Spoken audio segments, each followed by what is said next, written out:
Hello, everybody, and welcome to the Games Done Quick Hotfix on this wonderful Wednesday evening. My name is Adef, and this is Challenger Approaching, the show all about challenge runs and the runners that perform them. We are bringing a very exciting episode to you this evening, featuring what is sort of a returning face in some regard, but also a face you may not have seen as a returning face on this show, though is an integral part of the show nonetheless. Welcome, Railcoon. Ray, how are you? I'm doing good. I've already seen the question in chat of what is low percent. We'll get to that soon, but yes, I'm Ray or Railcoon. Either one's fine. I go by they, them pronouns. Like Adef said, I'm one of the producers for GDQ Hotfix. I approached Adef about this a while back. And this is very much not an official community category. Yeah, this is something that Ray, I think, has been brewing over the course of the last few months, and has been something that they've been sort of keeping me up to date on as something that could be cool on Challenger Approaching. And if you know me, you know the show, you know I love FromSoft, and Armored Core looks super sick. And I'm excited to see this run. So yeah, Ray, I would say, first of all, if you could give like a quick 10 or 15 second elevator pitch on Armored Core, and then explain low percent. Okay, so I'm going to do the Armored Core 6 elevator pitch because this game is very different from everything else in the series. Okay. Armored Core 6 takes the really fast-paced action from Armored Core 4 and integrates it from some of the classic mechanics of the earlier games, and it takes what was kind of a, just a big mecha game where it was a little slow and ponderous, and turned it into a really high-paced action game. So we're going to be flying around in a decently fast mech because we're restricting ourselves. And then as we go on, the enemies are going to get faster and faster and going to have more and more overpowered weapons, and it's going to get progressively more difficult. Fantastic. Yeah, the sort of, I guess, broad definition of low percent within the speedrunning community is just completing a game or a run with the fewest amount of things that is possible. And the interesting thing of low percent, and we'll get into this as the show progresses, obviously, being that like sometimes your run can be, supplanted on the leaderboard if somebody just does it with less stuff, even if it's slower. And we have an asterisk on this showcase because there is a mission near the end of chapter 3 where I can do it. It'll take 40 minutes and it'll be slow and boring, but I don't think you want to see that on the show, so we're going to do it a little bit of a faster way just for the sake of the audience. I think that's fair. Well, Ray, whenever you're ready, why don't we get into this thing? All right, so I'm going to enter my name here. We're just going to go with Ray, and while we do that and we get through the tutorial mission, I'm going to explain what kind of low percent is in the context of Armored Core, because it's a little bit different. This is kind of a hybrid between like low percent and like Soul Level 1 in a Souls game, because the best thing I can do for low percent is this is the Loader 4. One of the things this game does is it gives you preset build-outs for your cores as you go through, and this is the core you get at the start of the game. It's called Loader 4, and you can load it up in the garage at any time and go back to it. So what a lot of people do in the community is they do, instead of like a Soul Level 1, they do a Loader 4 run where they only use this tutorial core. To take that even further, to make it what I'm calling low percent as kind of just an unofficial name, is we're not going to access the core tuning at all, which is a pretty big deal because that gives me a lot of pretty powerful upgrades, including percentage damage. And the laser sword that I have on my left arm, which is one of the only reasons why this works, has the second highest damage multiplier of any melee weapon when you stagger an enemy. So when you apply the OS tuning upgrades to the Loader 4, it goes from being kind of just like a mediocre starting mech into, as long as you can stagger, it actually does pretty reasonable damage in the endgame, which kind of takes away the idea of the challenge for me. So we're going to take the Loader 4 here, and we're just not going to touch it. We're not going to upgrade it. We're not going to use any OS tuning upgrades. We're going to take this core that we have right now in its current state. I'm going to apply some pretty colors to it after this mission. But we're going to take this through the end of Chapter 3 is kind of where I'm doing the speedrun to at the moment, because beyond that, I have not gotten it consistent enough. And that is pretty close to a 3-hour time spot for Challenger approaching. So if we get through Chapter 3 with a lot of time left over, what we'll do is we'll switch over to another profile, and I can load up some of the other endgame bosses and show you how ridiculously hard they are. I might kill some of them, I might get my butt kicked, and we'll just, have some fun hanging out with Armored Core. And while we're going through the tutorial mission, our handler is teaching us a lot about the system, and let's teach the audience about the UI a little bit. So down at the bottom, you see this white bar. That is my energy meter. As I boost and I do other things and use this quick assault boost, it drains. If it ever goes full, then it goes red and takes a while to recharge. But even if I stop and let it with just a little sliver at the bottom, once I land, it'll very quickly recharge to full. So there's a lot of energy management going on here. I'm just accessing this mech as part of this mission. But above it, you see that yellow bar went up when I got attacked. That's my stagger meter. Because if you're familiar with Souls games, you'll know that bosses, you can stagger them by doing a lot of damage and in a short period of time. This game decided you have a stagger meter too, instead of poise. And if that ever fills, you get staggered, you take more damage from everything, and you're just completely stunned for several seconds. So we have to be watching that stagger meter rather carefully. And when this boss shows up, you will see a health bar and a stagger meter at the top of the screen. And that's what you want to look out for while we're doing this. So this is the famous boss that made a games journalist quit on the first mission because the game was too hard. And you can't customize at all. This is sort of to teach you basic movement, how to use your sword. And you see that the stagger meter at the top went red and blinking, and while that's happening, it's taking increased damage from everything. And my sword strikes do a ton, because as I mentioned earlier, the sword that I'm using on this basic core has a very high damage multiplier against staggered enemies. So we're just trying to get this helicopter down as fast as we can. You can cancel out of the melee like that with a quick boost, which is nice if they move out of the way, because the melee has a pretty significant cooldown to it. If you look, we'll point out the cooldowns in the next mission, because that's the first mission done already. And you'll see that the early missions here, with an experienced player, they're not too tough. We're still in the tutorial missions with the tutorial mech. The challenge hasn't kicked in yet, but things are just going to progressively get harder. You'll see that this will get significantly more difficult as we go. Remember that article from maybe it was an article, it might have been an actual YouTube review, where that person was playing Cuphead and couldn't get past the tutorial. To be fair, literally you just jump. To be fair, if you haven't played an Armored Core game before, that boss is rude. The point of that boss is that if you don't understand the very basic mechanics of this game, it's going to kill you. I understand the basics, and we played a lot, so I'm able to tear it apart pretty quickly. But that boss is supposed to be difficult if you don't understand the game system. So it's not a Cuphead situation, it's just... Okay, so it's far beyond the Cuphead situation. Yeah.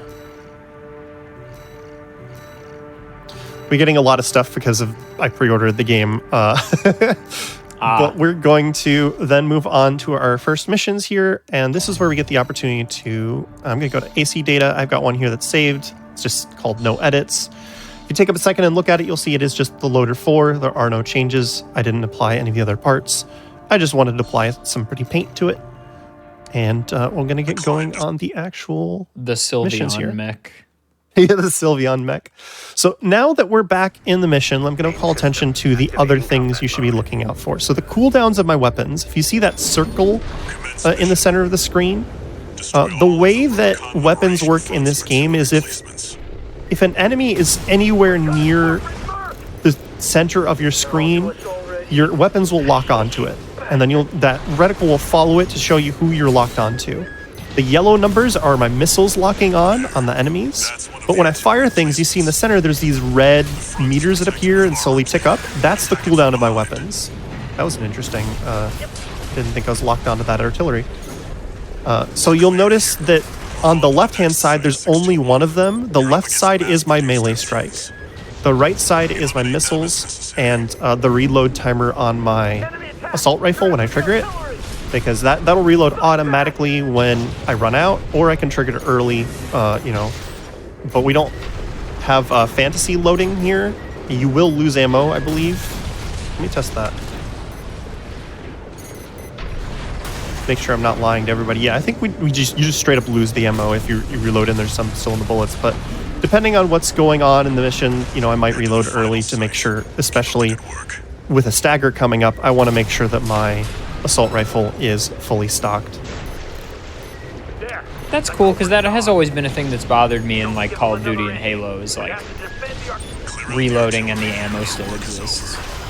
So you see, I got shot by this artillery replacement and it instantly staggered me. There are attacks in the game that do that. But yeah, I do like the extra strategy around like when to reload in this game, because especially since our mech isn't super powerful. Ooh, we are got more punch than usual today. I'm used to being able to casually fly through here and not take too much damage, but I'm gonna have to be a little bit more careful here because the enemies, they're hitting their shots today. They signed up. They're in. They're locked in.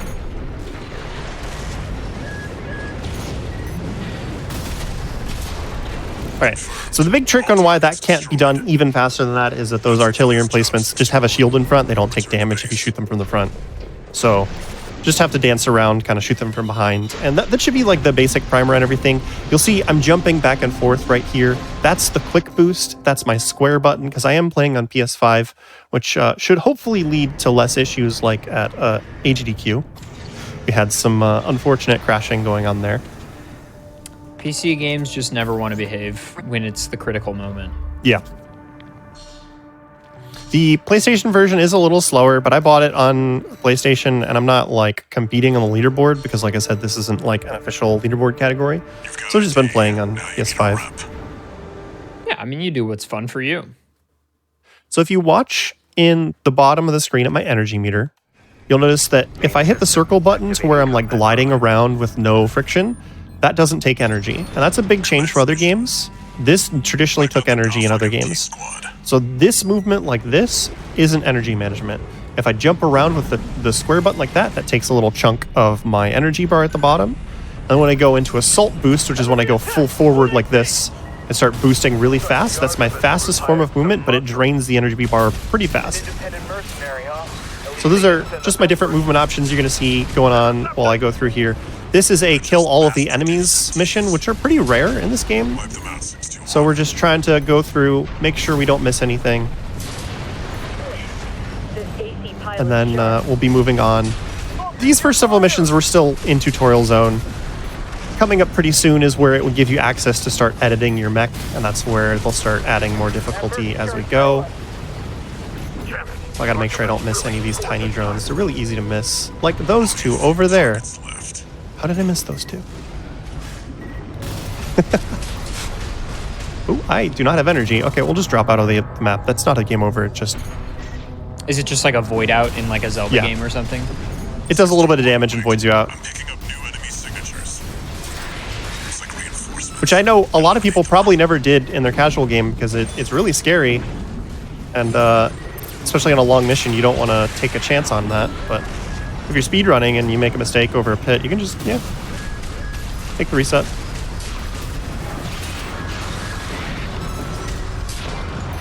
You'll also notice while I'm playing with the assault rifle, it's a pretty decent weapon. It actually got a couple of buffs after the game went out. Probably because they wanted to make the beginning of the game curve a little bit easier. So it's actually a much better weapon than you may think if you played this game really early and then put it down.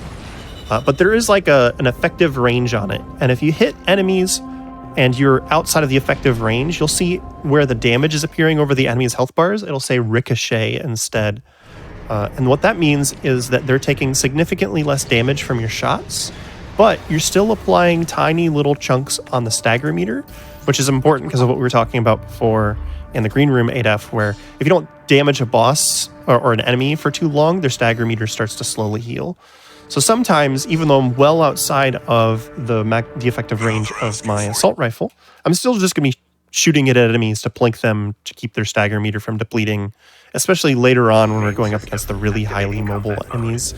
That this core is just not mobile. So when we start going up against very fast and quick enemies, I have a hard time keeping up with them.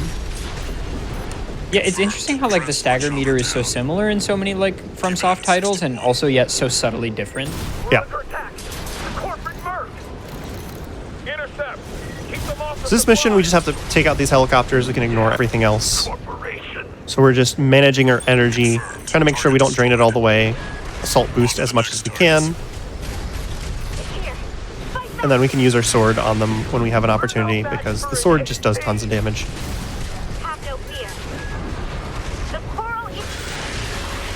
And that's this mission done.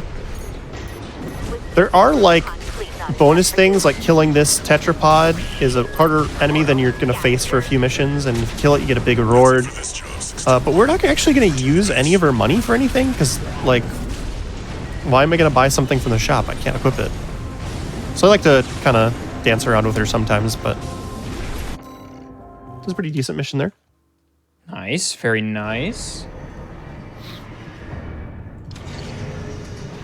And now we have our first AC fight. So what we've been fighting up until this point are what they call MTs. They're kind of like a lower classification of these giant mechs. They're not as powerful, they're not as customizable, and they don't stand up to the same degree as this mech we're in.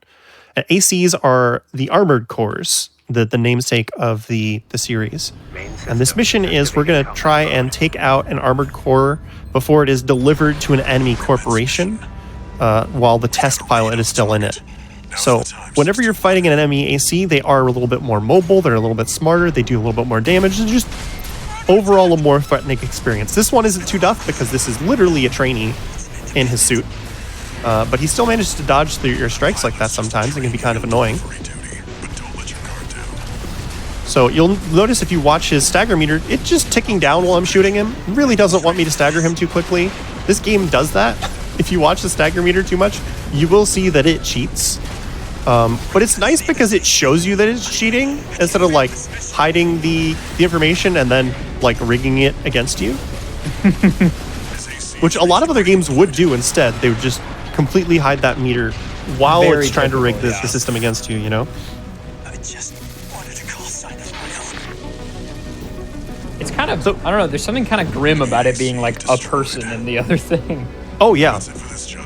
Like, we just obliterated this guy, and his final words were, I just wanted a title of my own. And, you know, that dude's dead. But that kind of goes over the kind of like a base idea of Armored Core is it's always been this is a future where everything is corporations. This war is between corporations. And we're just an independent mercenary being hired by whoever will hire us. So we're not going to go too much over the story because this is a speedrun. We can skip almost all of it.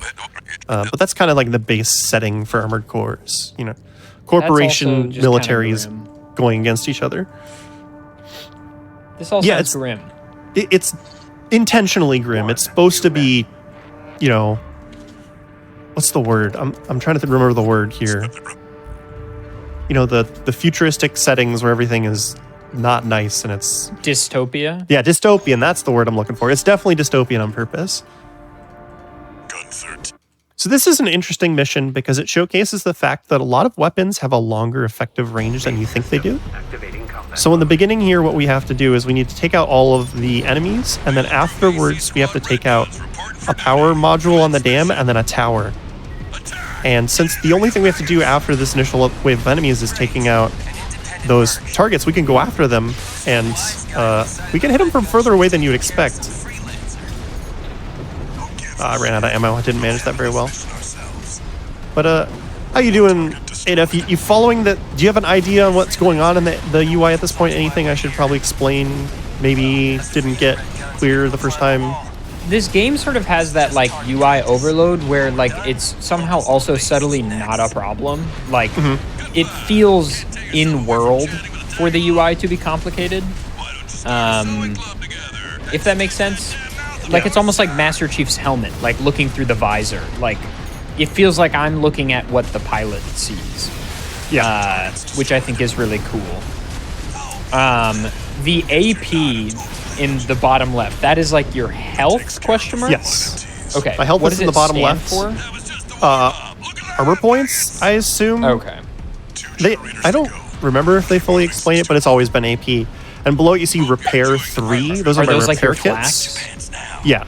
Okay. You get 3 per mission. There are some missions that'll give you a refill where it'll heal you and then refill your little repair kits. But for the most part, that's all you get.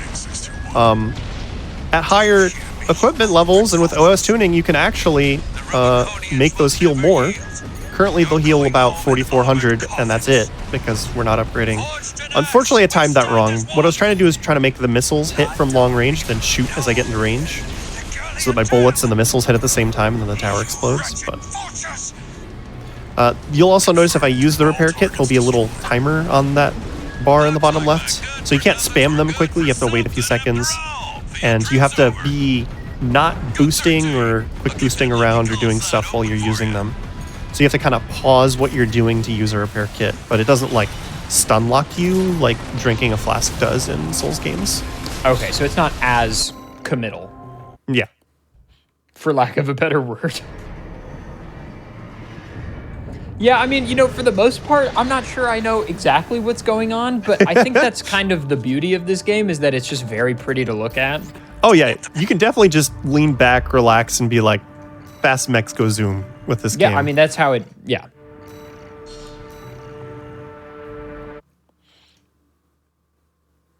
Have you been, like, when you first played, I assume you played it on launch. Yeah. Did you anticipate doing challenge running, like, right away? No. I was expecting to not do challenge running in this game. I was expecting to do normal speed runs. But this game has been optimized to the point where if you watch, like, a new game any % run, basically every boss gets killed extremely quickly. And a lot of those setups are very reliable.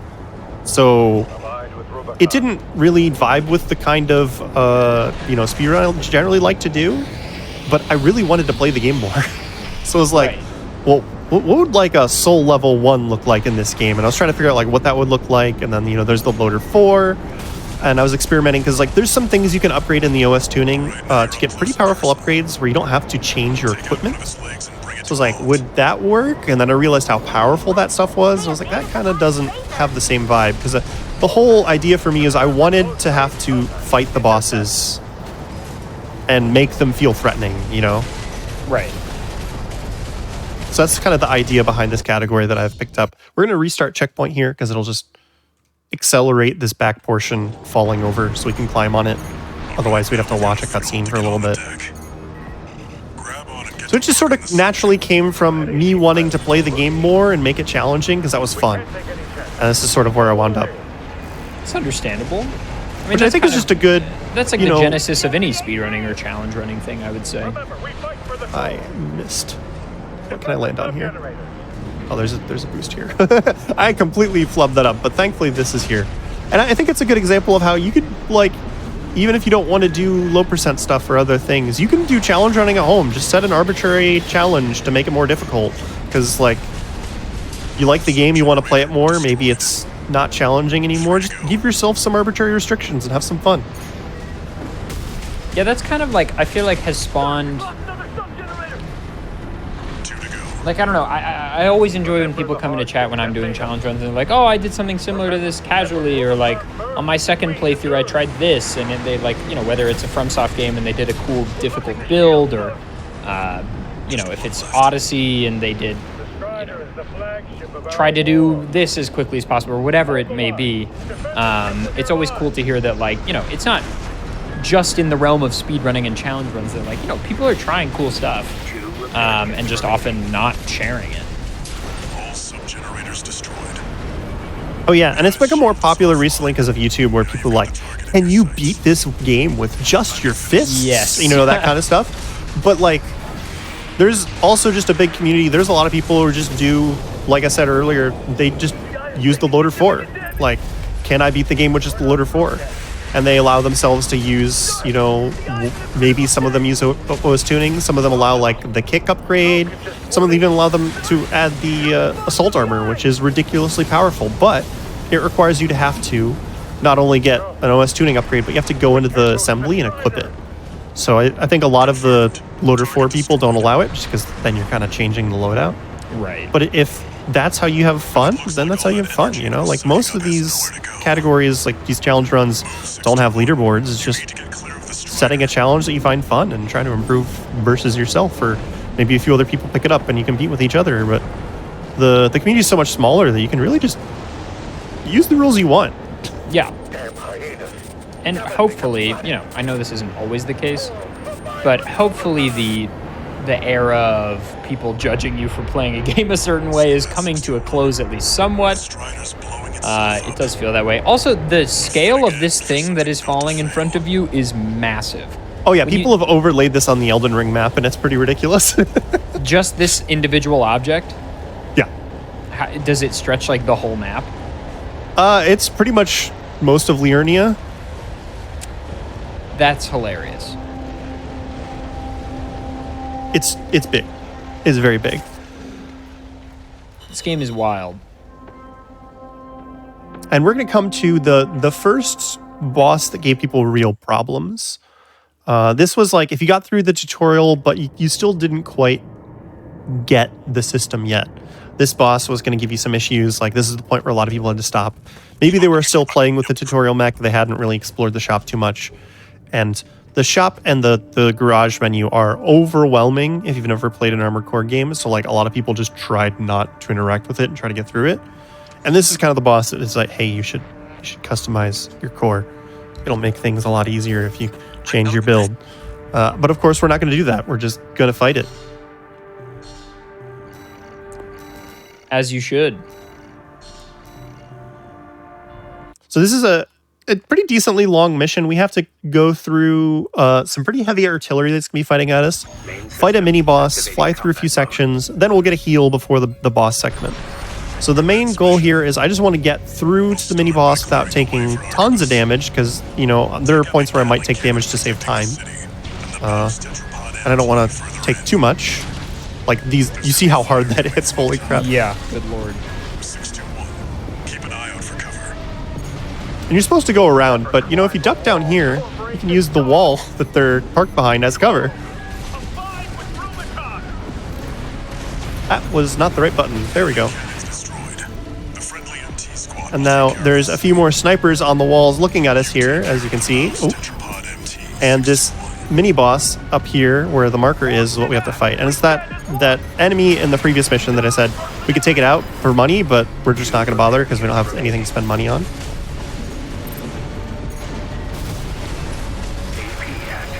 We are getting lit up. Need to be a little bit more careful. This is one of those enemies where if you can get in close, they become a lot less threatening, and I'm just getting lit up before I can get in close, so... But definitely a good example of, like, you know, just taking damage to save time.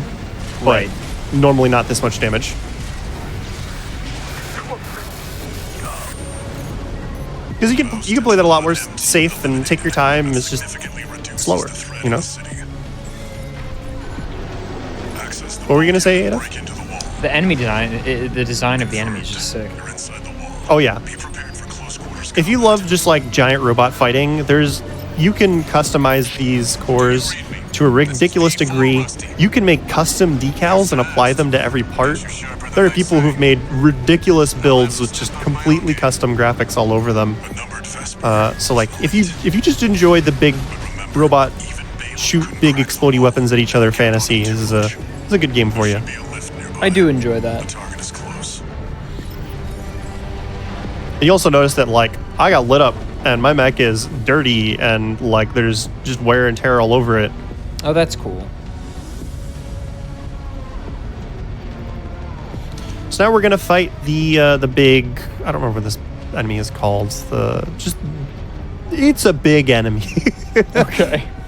And this is sort of like, as the tutorial first real boss, you get an NPC who helps you for the first section of the fight, and then he just leaves and lets you fight the second phase on your own. So instead of like a boss that gets more difficult by adding new attacks, it gets more difficult because your helper goes away, which is kind of an interesting way to do the first boss for phases. But it also means that you'll notice I can do huge chunks of damage if I don't mess it up, because again, this enemy has the huge front armor, trying not to hit from the front.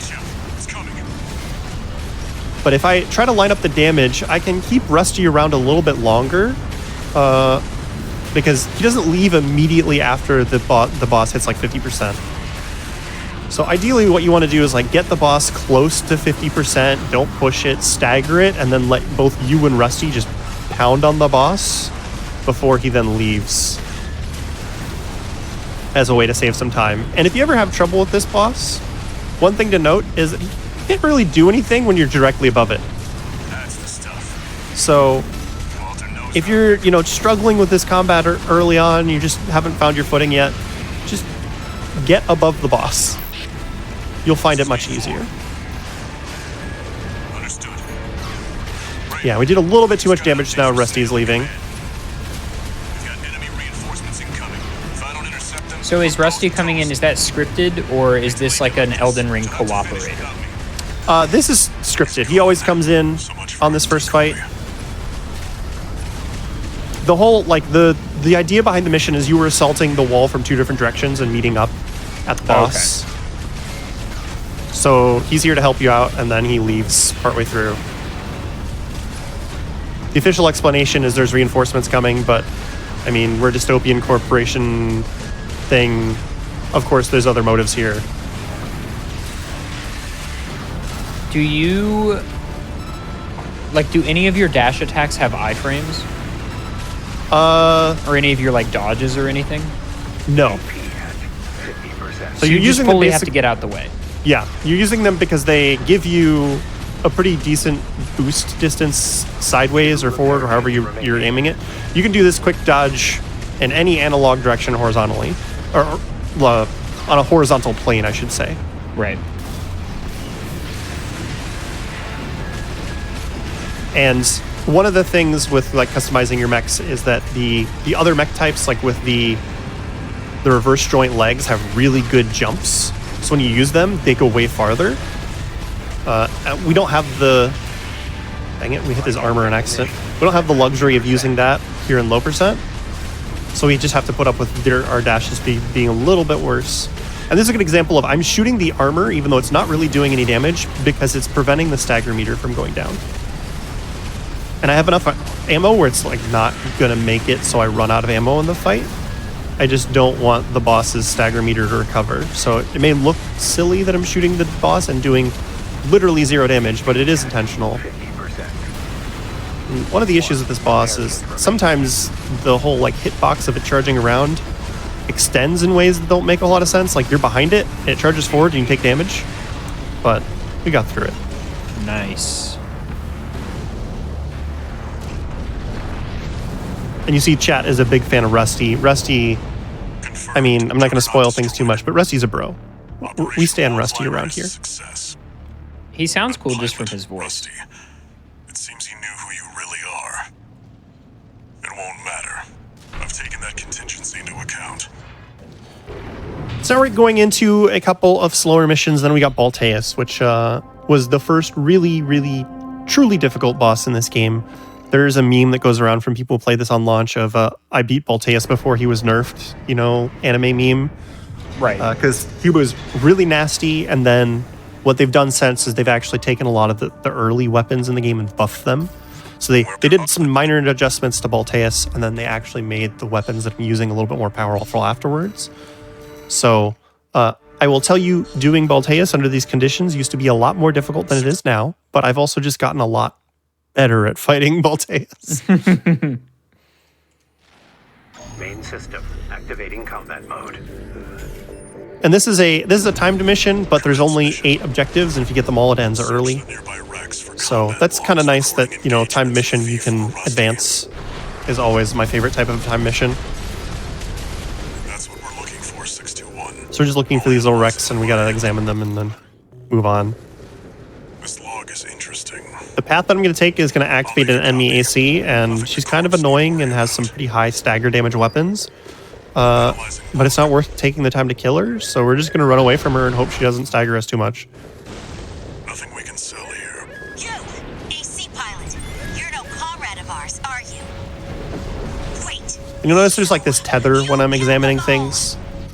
You can kind of move outside of the tether range, the maximum tether range of that for a brief second, but as long as you get back in, it doesn't break it, which is nice. So it is a little bit forgiving when you're moving around trying to scan things. Corporate dog. Go. And now ZE is chasing us for the rest of this mission.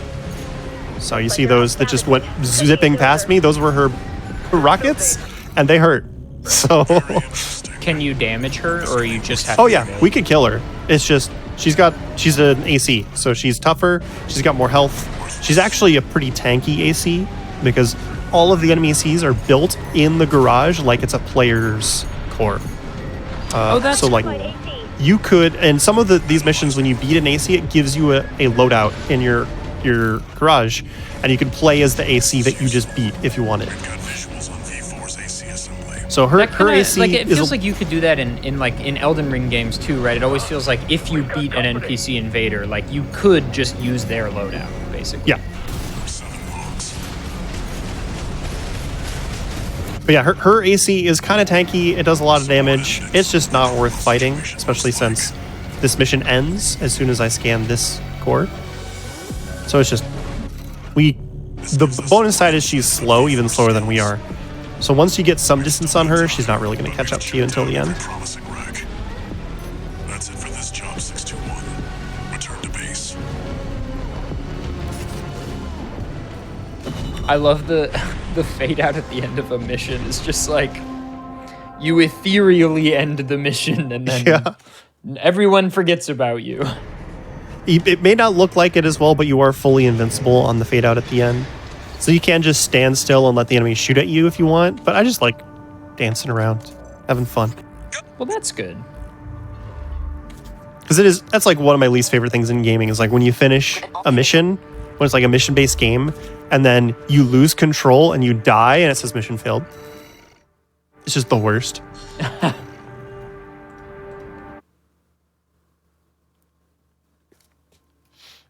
Do you have a favorite mission in the game? Activating combat mode.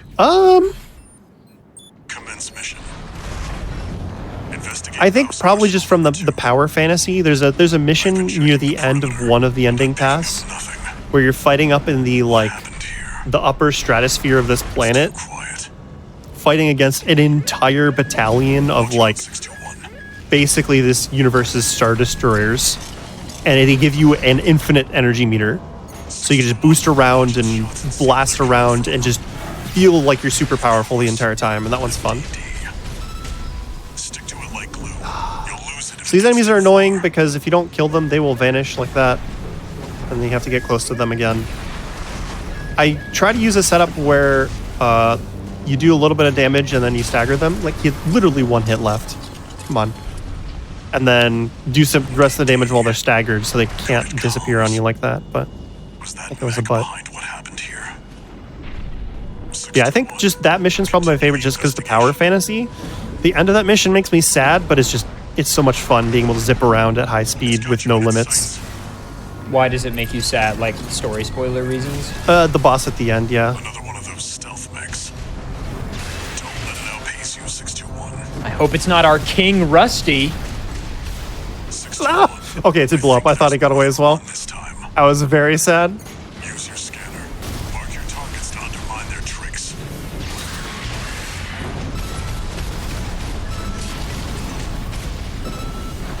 So these enemies are really annoying, and we're definitely not going to have to fight an entire room of them later on this mission, right? That would never happen, 8F. I assume not. I mean, that would be ridiculous.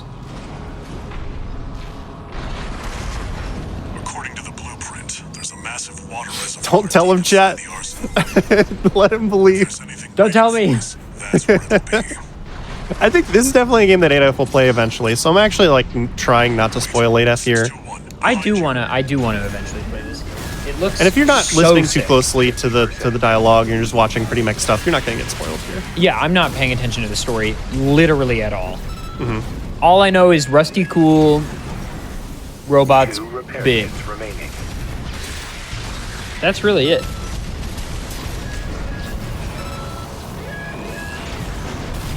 Oh, I fired that a little early. That's fine.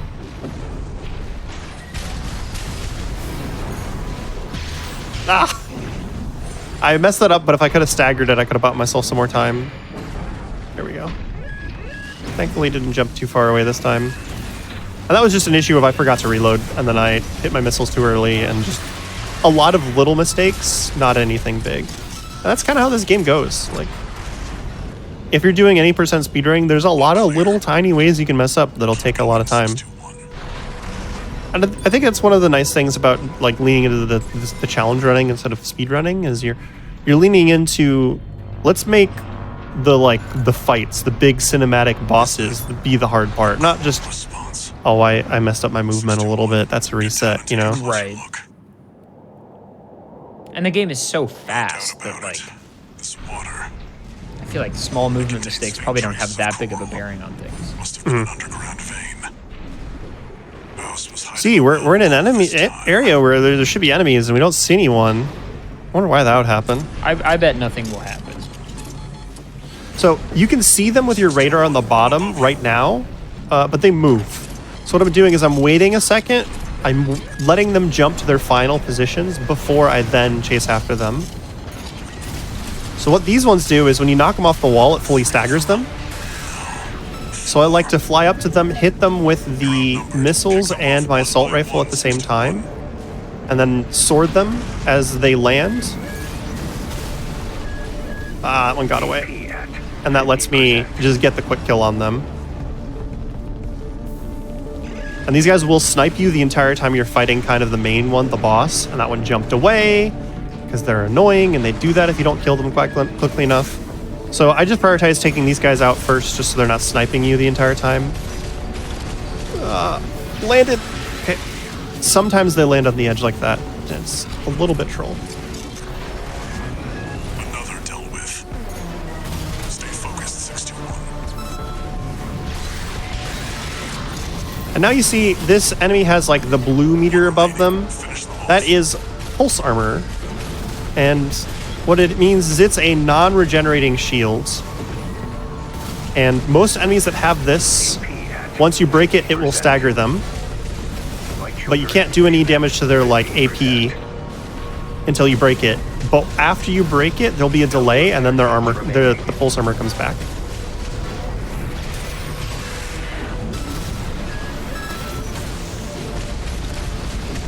So while this is down, I want to chase him down and just do a ton of damage with melee strikes. Try to one cycle like that. Seems that's the last of them. This wasn't a simple check-in after all. Head back and rest up, 61. This wasn't a simple check-in after all. Yeah, Walter is really funny. He's so dramatic. And now we're going to move on to Balteus. So this is the big iconic boss of this game. This is less impressive than it used to be, but I do have a video of me doing this before all the nerfs and buffs. I haven't really uploaded it anywhere, but I guess I could if people are interested. And this was before I really restricted things further, because I was still like trying to figure out like what are the rules I wanted to use. Like one of the things you can unlock in OS tuning is there's a kick upgrade. So when you're assault boosting, you're like flying straight at them using your boost at full speed. If you press the button again, your AC will do a kick. And depending on what type of legs you have, the kick will be different, and it does not too much damage, but it does a good chunk of stagger. So I was still experimenting, like, should the kick be allowed? You know, is that fine? But as I got better, like the kick is just OP. Like allowing the kick makes this so much less challenging. So I was like, no, we're just not going to do any OS tuning. And I'm happy where that landed challenge-wise for me. But again, like, if you want to pick up something like this, there's plenty of people who do Loader 4 runs. A lot of them allow the kick and allow just the passive upgrades in the OS tuning. Because there's some, like, ones where just, you know, you heal for more with your repair kits. Your melee strikes do 10% more damage. You know, those types of upgrades. Code 7-8, requesting backup. I can't get through the... I'm playing it risky by dancing around these big artillery cannons, just because it's faster, but they do a ton of damage if they hit you like that. So we're going to be a little bit more careful now.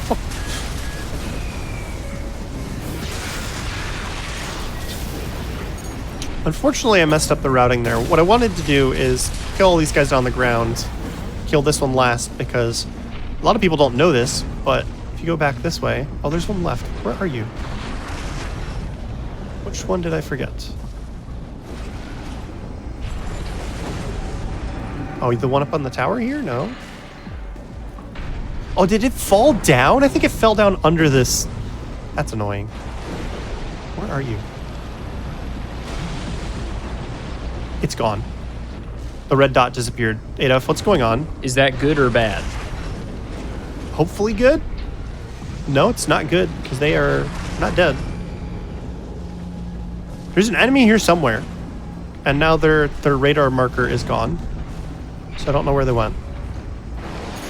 There they are. Hi. Why are you down there? Squad destroyed. But dude, sometimes when I'm like, I've been doing a lot of Halo 3 speedrunning recently. And there are what the Halo community refers to as kill quotas, where like certain missions won't progress to the next checkpoint until you've killed enough grunts or brutes or whatever. And sometimes grunts will like fully hide. And Yes. like, even though they're supposed to aggro on you. And you're like, well, okay, we should be getting a load here, and nothing happens. Keep moving or they'll shoot you down. So I took kind of a side path there, flying over the buildings, because it lets me get behind this artillery emplacement. Because normally the way you're supposed to go, you're just in direct line of fire of it. It's a little bit faster, but it also just makes you have to dodge around a little less. That's the watch point's control center. The target's So we're going to restart checkpoint again, because we took a little bit more damage than we like, and that just heals us. It's bad if you're going for S ranks, because restarting checkpoint will basically make you instantly lose your S rank, but we're going make your for way. a completion and a little bit of speed, you know? Right. Is that Sula? And this is our first fully fledged AC fight. This guy is a little bit more powerful. He's got some pulse rifle ammo that's really nasty. It can really whittle you down if you're not used to the firing pattern on it. Independent mercenary who survived. And he'll dodge around a lot more actively and make it just harder for you to consistently hit him. This one feels more like you're playing a player, you know, kind of somebody who's not a big expert in the game, but they behave more like another player would.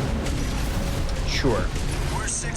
And what you'll notice with a lot of these is if you watch their health bars, when you do enough damage, a lot of times they'll heal. They have health packs too. 2 repair The early ones only have like 1 health pack, so Sula here is only going to heal once.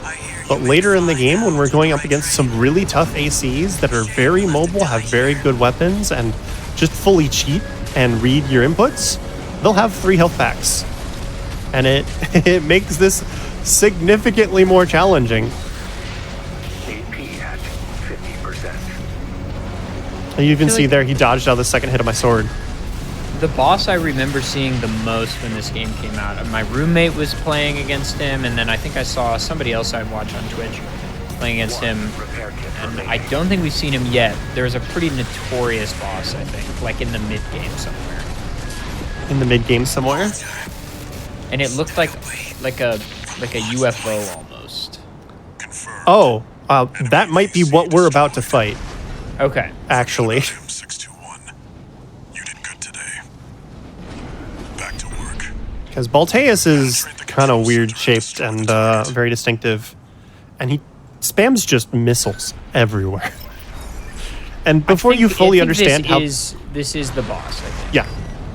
Before you really fully understand how the dodge works and how missiles lock on and how to kind of trick their trajectory, this boss is a pain because all the missiles are just going to whittle you down and do tons of damage. Destroy the You can actually avoid damage a lot more on this boss than I think a lot of people realize, but it kind of requires understanding some of how missiles behave.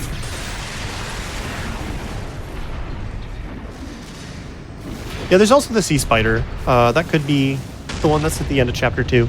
Chapter 2 is like... This is the end of Chapter 1, and then Chapter 2 is 3 missions. So that's why I was saying Chapter 3 is more of the game than you might expect. Yeah, so is this this the thing. boss?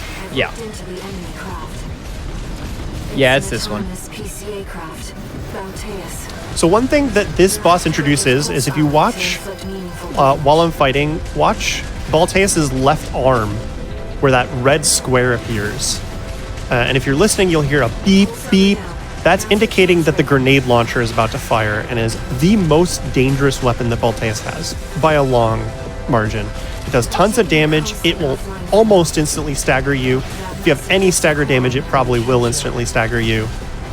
We're going to try to get a chain stagger on Balteus, which is hard, but we got it. That helps us kill this a little faster, which is why we're just tanking damage there, trying to get that. But whenever you see that, I'm going to try and dodge out of the way because I don't want to get hit by that grenade launcher. It hurts. So this is where the mobility becomes a lot bigger deal, and having to save some of these quick boosts to get out of the way of the grenade launcher is a big deal because I don't want to deplete my energy. So energy management becomes a lot more important on fights like this. The waves are intensifying. And ooh, Raven, get clear. we stayed a little too close to Voltaeus, that's fine.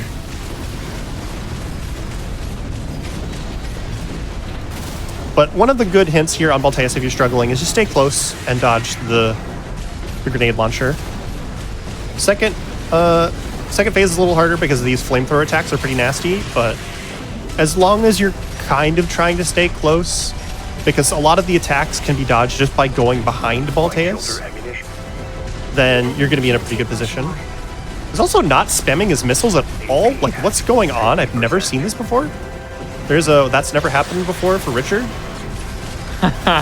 There's like 3 really rough attacks that he's just hasn't used. That one. Those are all missiles. So that's what I'm talking about. Like, if you don't understand how to dodge missiles, that attack is going to be rough. And the tip is, if you watch them, there'll be a point where they're all sort of flying outwards, and then they'll all turn to face you before they rocket forward. And that's when they've locked in their trajectory. So you have to wait until the missiles have locked in their trajectory they're going to use to try and hit you, and then you dodge. If you dodge too early, they're just going to adjust their path. But there we go. We got a couple of the missile spams at the end just to make that see how that fight can be harder, but Voltaeus decided to be nice today. That seemed pretty chill. It's usually not that chill. Enemy Okay. systems down. It's silent. Well, then we're going to count our lucky stars. Some big plot stuff happened, but we don't have to worry about that. I'm not And now- worrying about it. The very basic plot idea that isn't spoilers is we got to go to a different continent, and that's hard because the handler who's been helping us along is just gone. He's got to take care of something. We got to find our way over the other continent on our own. So we get a lead on where we can go, but it's taken over by this faction who like to basically drug addicts. They fund their drug addiction by selling weapons, and we're gonna have to bash our way through there because there's like a big cargo catapult. We're gonna try and use that to get to the other continent. This game is wild. Yeah, Like, absolutely wild. Main system activating combat mode. yeah. People in chat are mentioning that one of the things that made Voltaeus ridiculous at the start, he wasn't using it too much. He was using the other attacks, but Voltaeus has a shotgun attack where just boom, boom, boom, several shotguns in a row. And the tracking, like how good Voltaeus was at tracking your AC, was cranked up too high. So it was legitimately extremely difficult to dodge those shots. More so than it was supposed to be. So did they So nerf they adjusted the it- boss? What's that? Did they end up nerfing the boss? Yeah, they nerfed that attack along with a few other small things. And then, like I said, they buffed some of the starting weapons as well. So the combination of taking that attack down and also making a lot of the early game weapons better really smoothed out that initial difficulty spike. You're no ordinary tourist. And this guy, No ordinary tourist. he kind of jokingly calls you a tourist, like, while he's about to quote unquote kill you. And this is supposed to be like the worst AC in the game. But interestingly enough, the chainsaw that he is wielding has the highest damage multiplier of any melee weapon if they hit you while you're staggered. So you don't want to completely ignore him. If you don't take him seriously enough and you just tank all the damage, he can blow you up with that chainsaw. I don't like getting blown up in general, I would say. Not my favorite. So I'm just sort of dodging around while I'm accessing this door just to take less damage. Because there's enemies that spawn behind me and are just trying to shoot me at the moment. But now we're on a straight rush, and then we have our next actually major boss on this mission. This game's interesting because there's like 3 really major bosses clumped up together. So we just did Balteus, and then we've got this big cleaner enemy that's going to be coming up the end of this mission. And this will be an interesting fight for people who've never seen Loader 4 runs before, because it might be a how are you going to beat the cleaner? The cleaner's gimmick is it's extremely armored, and it only has a couple of weak points, and it has tons of health. So you have to be really careful about like which attack vectors you're taking, and if you just try to brute force it, you will run out of ammo. And well, you might notice we don't have anything on our left shoulder slot that is normally supposed to have, you know, weapons there. But since the Loader 4 doesn't have it, we don't get a left shoulder weapon. So we are a little bit more limited on ammo. Oh my god, this tetrapod, please. Once again, tetrapods are easier when you get in close, but sometimes they can be a butt before you get in close.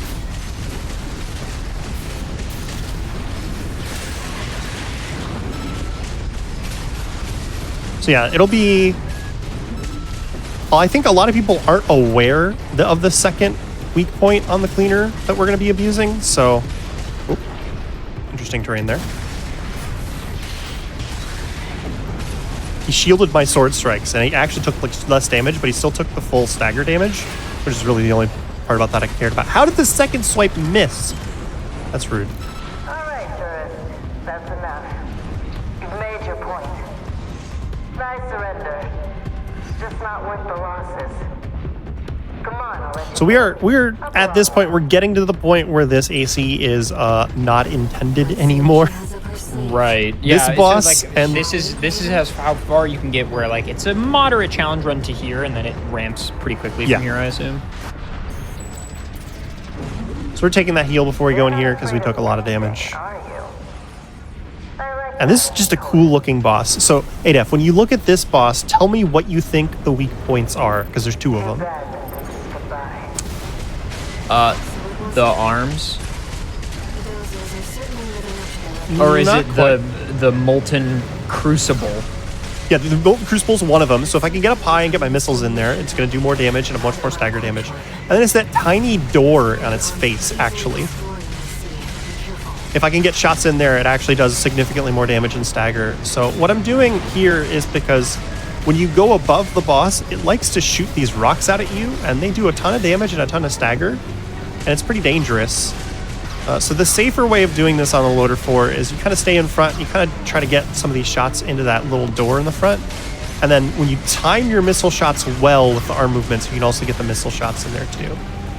Then, like, if you have to dodge upwards to get around something, you can, like this, you can kind of move upwards, shoot down to the chimney a little bit.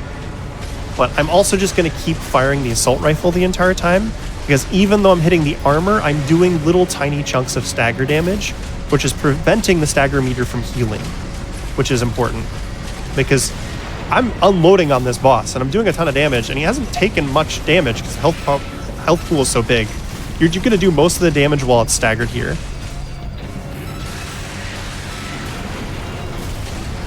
Nice. I heard you were good. But the cleaner's going to have the last laugh. So that's kind of the game plan here. And a lot of this boss is just kind of getting used to how the arms move. Because if those arms hit you, as you probably expect, they do just ungodly amounts of damage. Yeah, I'd imagine. It has an attack where it takes 2 arms and sort of claps them together in front of it. And if you get caught in between both of them on the Loader 4, it's almost a one-shot. Like, if you are not full AP, it will probably kill you. If you are full AP, you will barely survive. That one. That attack. Yeah. So learning to recognize the windups on these attacks helps out a lot, and just also learning the timing so that you can kind of, oh, I mistimed that a little bit, but you see the idea was the missiles should have hopefully arrived right as the arms got out of the way, and then the missiles could go in that little weak point on the face when you time that right. 50%. But we're doing pretty well. Phase 2 is a little bit annoying just because it likes to, you know, cover the floor in lava like that.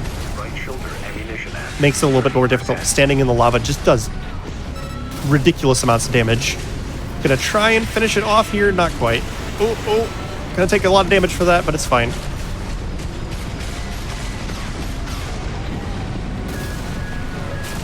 Those missiles didn't quite kill it. Okay. There we go. These fights are ridiculous. Like, completely ridiculous. But I also just really, yeah, they're great. They're over the top. They're very theatrical.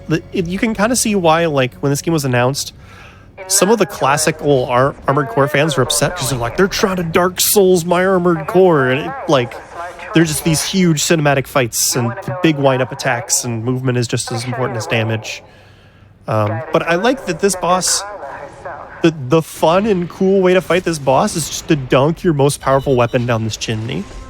And it's a viable strategy, and it's like you get a really powerful grenade launcher, you fly up above it, and just boom, boom. You're going to stagger it and do a ton of damage. And that's a fun way to fight that boss, you know? Maybe I'm biased because I love Dark Souls so much, but that sounds cool. So we've got a pretty short mission here, and then we've got another boss. So do you want to take a break before the short mission or before the boss? We could take the break now. Okay. Gamers, if you have been enjoying this show, then first of all, you got to follow Ray, but second of all, you got to stick around, okay? We've got more Challenger approaching, more GDQ Hotfix, and more Armored Core 6 Fires of Rubicon low percent coming up right after this. Don't go anywhere. We'll be right back.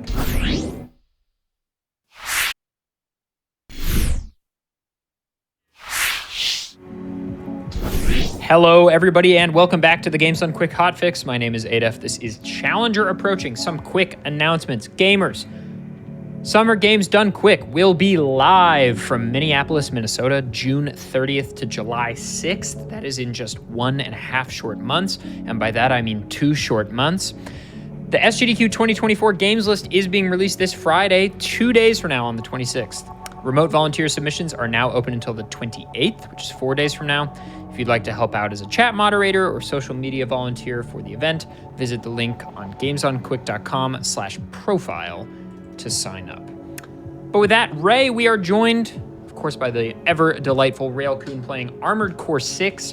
Ray, if you wouldn't mind giving a brief reintroduction as to what's going on and what the category is, and then give us a countdown and send us on our way. Yeah, so this is Armored Core 6, giant robots flying around at high speed. We are doing low percent, which we're going to use the starter core, the loader 4 they give to you in the tutorial mission, and we're just not allowed to change it. No OS tuning, no other weapons, asterisk, we'll get there. And we're just going through until chapter 3, which is about where everything is consistent. I'm still trying to get chapter 4 and 5 more consistent, but they're just on a whole different level of difficulty. And that should take us pretty close to the 3-hour mark on Challenger approaching, and then we'll fill any time we have after that, showcasing how ridiculous some of the later bosses are. So hopefully we can get there with enough time to show you why this run is to chapter 3 right now, still working on 4 and 5. But we just finished up the Cleaner, which is the start of chapter 2. So we've got a pretty quick mission here, just cleaning up some basic enemies. And then we're going to go up against the Sea Spider, and we'll be into the thick of chapter 3 then. This run's been pretty sick so far. This game is ridiculous. Oh, yeah. And, like, the fun thing is that, you know, this is a fast-paced game. The way that I played this game casually was with a core that had about 2,000 less AP and was even faster and more mobile than this one. Because you can go at, like, the light builds in this are, the reward is you get so much more mobility and you can just outmaneuver your opponents. And I found that to be really fun casually, so that's what I did. It is really cool. When did those hit the black market? They look like Rouse Gardens, but with enhanced firepower and maneuverability. Damn it! This wasn't part of the plan! Just trying to dodge around while I kill all these small enemies. This one's the bigger one, so we're just gonna... Oh, he knocked me out of the sword strike! That's rude. There's one more over here, okay. If you're wondering how I keep track of all the enemies in a fight like that, I'm like, how did I know there was one more? If you look at the bottom, you see those little red dots on the screen. That's kind of your radar. Figured you could handle this on your own. So I called off my MTs. Oh, I ran out of energy. Hang on. Let me just recharge real quick. We got company! These enemies here are super annoying because they fire these really slow, heavy-hitting missiles. Sky high. and they can reach you from across that gap. So you're fighting, and then you just get completely bonked by one of those missiles. 2 repair kits remaining. It's that big one right there. Trying to avoid getting hit by it. And that's this last enemy here. We're going to go up against the Sea Spider next. We're going to ride the elevator up to the top, dodge a bunch of lasers, and then... This was probably the first big stumbling block I had when learning this game with Loader 4, trying to do this challenge. Sea Spider took me, I think, like 2 hours to kill for the first time. Just really had to learn how the boss ticked. You have to really understand how their attack patterns go before you're going to get a kill. And then, of course, they did some of the buffs to the weapons, and I've just gotten better at fighting it, so this has become less challenging since then, but hopefully it'll still look pretty reasonably difficult and impressive for y'all. Apparently I've been muted on Discord for the last 2 minutes, so that's good. Okay, I thought you were just watching the robots go zoom. No, I was fully muted. When you said 2 hours, is that one continuous attempt? Yes. Just Good like God. Restarting over and over again. Activating combat mode. I mean, it was fun. I enjoy that kind of, like, if it's a game that I like playing and it's challenging, I will fully just butt my head against the wall and be like, as long as I feel some form of incremental progress and like I'm getting better and I'm improving, I have fun doing that kind of thing. Okay. This elevator goes straight to the top. It was an issue because I played FF7 Rebirth recently on Discord while streaming to 2 of my partners, and they were just watching me play because they were interested in the game, but they didn't want to play it. One of them doesn't have a PS5. And so I was playing on normal difficulty, and there were a couple points where I was being stubborn about trying to finish something before I probably should have. And they're like, Ray, we Just love stop. you.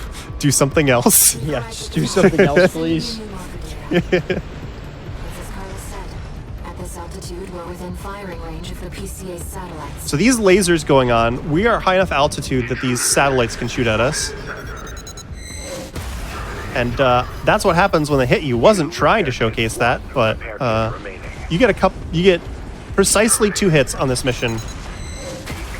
At 30%. Didn't want to take them both at the start, Nowhere to hide now. but we'll see. Brute force it is then. There we go. Don't get fried. Like that. If you try to dodge when you're not assault boosting, it's actually harder. Because the quick boosts to the side when you're assault boosting actually take you further. So if you struggle trying to get through this area quickly, like if you're trying to learn the speed run, Right. my advice is actually, it sounds risky, but just assault boost more. Because the dodges while you're doing the full charge like that are just a little bit better, and Might as well clean up makes while it easier to you're here, dodge it. tourist. Never did. That's what I like to see. Let's get the cargo launcher. I have trouble sometimes when I'm watching this game reminding myself of the scale, because due to the camera location, you appear to be like human sized, but then looking at objects, it's very This is a clear train that car. that's- Yeah, exactly. That's not the case. Enemy detected. I mean, this is obviously big. That machine. Yeah. So this is actually another enemy that has kind of ridiculous tracking. So we're going to talk a little bit nerdy. This is stuff that I learned playing EVE Online about like transversal speed, orbiting, like weapon tracking speed. In general, in a lot of these games, circling an enemy closer is better because their weapon has to track faster to keep up with you. It doesn't make intuitive sense until you like look at it on paper and think about it and like, no, yeah, being closer makes their attacks miss more. That's not the case with this enemy. It gains more accuracy at short distance, maybe because laser weaponry, I don't know. But you kind of want to be hanging out at mid-range here because you get too far away. These attacks here, I didn't have enough energy to dodge it, where it jumps up and smashes its legs down. Will kind of own you if you're too far away because it's harder to dodge. So I like to try to hang out at this mid-range to where I can not get completely owned by a lot of these attacks and then still have a decent chance at dodging that. Not the best start. We're about to phase the boss, though, where it's going to start flying, and then it's actually significantly easier once that happens, in my experience. Ow! I thought I dodged that. Okay, well, we don't have any more heals. It's fine. I gonna also focus say up for a ow second. when I get hit in games sometimes. It's very enjoyable. What were you saying? I also say ow when I get hit in games. It's taking off. What'd you say, Adef? It's flying now, so. This could be I keep some R&D. accidentally muting myself on Discord because I'm a genius. Are you hitting your push to mute? Yeah, for the last time. the stream has heard it now probably every time. My bad. I also say ow when I get hit in video games. Oh, yeah. I mean, I do that around the house. Like, Oh, same. you yeah. accidentally kick something and you don't kick it very hard. It doesn't Yep, hurt. but you still say ow. Yeah. Yeah, I do that. Ammunition at 30%. I 100% do that. I don't think I need to explain to you that getting hit by that spinning laser attack hurts. Right. But yeah, don't want to get hit by that. Systems down. The generator's going to explode. And that is Generator's going to explode. the sea spider. We clowned that around a little bit more. I definitely would have liked to take less hits, but that was like the big first challenge on this category for me. For fuel. Also, hello Raiders. Welcome in, Raiders. Hello, hello. This is Challenger approaching. How about we get back on track? And that's chapter 2. Chapter 2 is so I'll fast. operate the launcher from here. Brace yourself. So now we're into chapter 3, which is, to my understanding, as far as this run will go. Yeah. Asterisk in that if we have extra time, we'll show off extra things just so we can fill out the show, because I don't think the show after us would be happy if we ended like 40 minutes early, which Probably not. could happen if I play really well. But we're also going to be fighting Raven, and that's going to be really hard, and that could take 10, 15 minutes. So we have some Sure. flexibility here. And now what's going to happen is, since we beat chapter 2, they're going to give us access to a bunch of even more powerful weapons in the shop, which of course we're not allowed to buy and equip, but it means everything in chapter 3 is going to be just another notch of difficulty higher. Including this mission, the first mission on chapter 3 can be a big butt just because of the thing at the end. So it starts off as a pretty simple, we're just flying around grabbing some objectives and ignoring enemies, and then it turns into a gigantic brawl with a bunch of high-powered enemies, and then you have to just really carefully manage your health all the way through. So hopefully this goes all right. But for now, we're just flying around taking out these drones. Well, not taking them out, we're scanning them, but if you have anything you wanted to talk about, F, well, the first part of this mission is a good time for it. So the PS5, I think about this whenever I witness PS5 gameplay. I would like to hear your honest, unadulterated review of the PlayStation 5, and that could be, the span of that review could include current library, it could include launch library, whatever you think is worthwhile to explain your experience with the PlayStation 5, I would like to hear it. So if you are a big Ratchet and Clank person and you haven't played Rift Apart, I think it is legitimately better on the PS5. Because they designed it for the PS5 and they took full advantage of the fact they know exactly what the hardware is to do a lot of ridiculous things. And it's really cool. But the main reason why I bought one, and a lot of people say it's like the library isn't good enough, is because I didn't have a PS4. And you could play pretty much any PS4 game on a PS5. So at a certain point in the lifespan of the PS4, I'm just going to wait for the PS5. There'll be games on the PS5 that I want to play, sure, but then I can go back and use this to also play these PS4 games that I never got a chance to play. So I think I gained some extra value out of the equation because of that.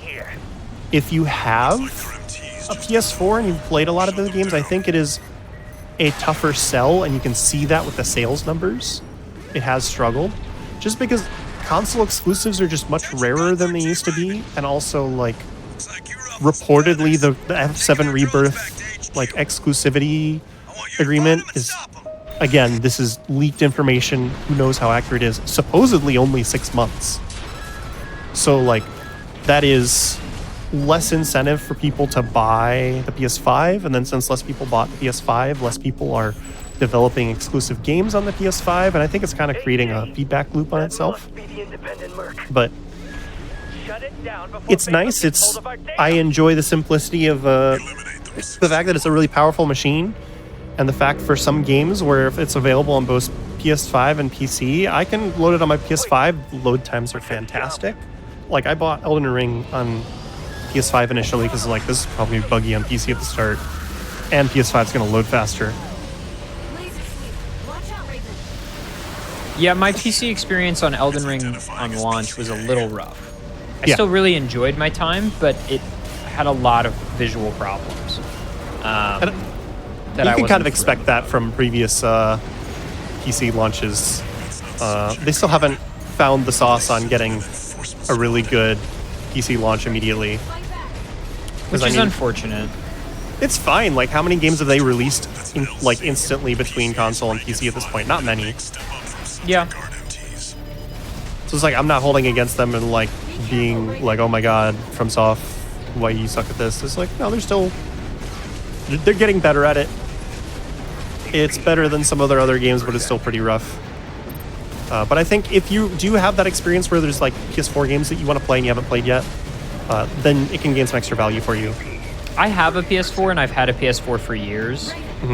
So that is not my experience, but there are a few PS5 titles that seem really attractive. The problem is exactly what you said with like exclusivity. Like the fact that God of War 2018 is now on PC means that presumably Ragnarok will be on PC eventually.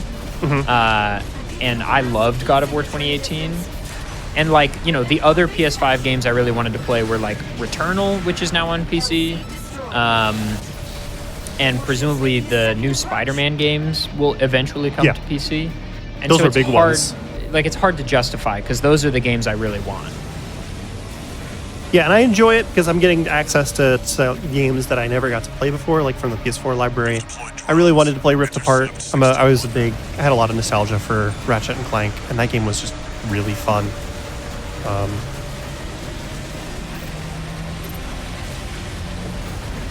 But like, if you're a really big FF7 person and you really want to play Rebirth, but you don't mind waiting, like it'll be out on PC. And I think it will probably be better on PC because they did some not great accessibility things with the controller on the PS5 version. Really? Yeah, they really liked the adaptive triggers and trying to integrate them into the minigames. And the problem is that gets a little painful sometimes. And then you can turn it off, sure, but the problem is without the trigger on, the difficulty of some of those minigames increases significantly. So you're in a situation where it's like, it's maybe not very comfortable for people or it's a little painful, but if you turn it off, then it makes it really hard. That's tough. That's a not great scenario.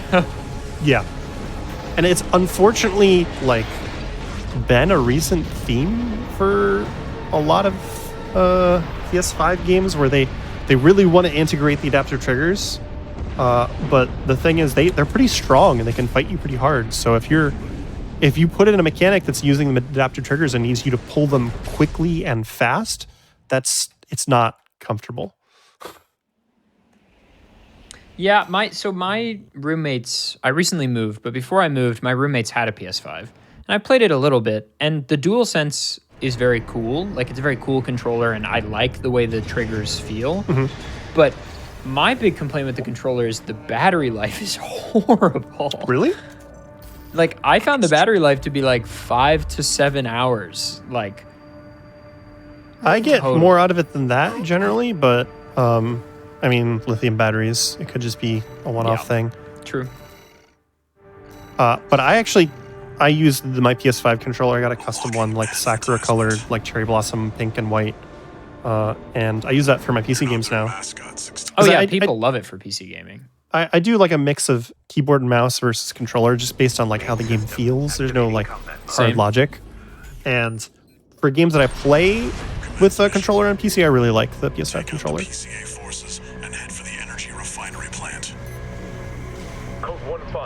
There's cool things you can do with the adaptive triggers, like in Rift Apart. I keep bringing it up.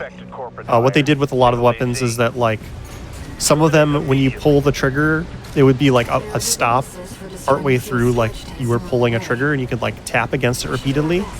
And then some of the weapons actually behaved slightly different if you pulled the trigger past that point as well. So it's like a kind of neat way to integrate the adaptive triggers, but they never like wasn't fighting you to where it was difficult to pull the trigger like some of the other games have been doing.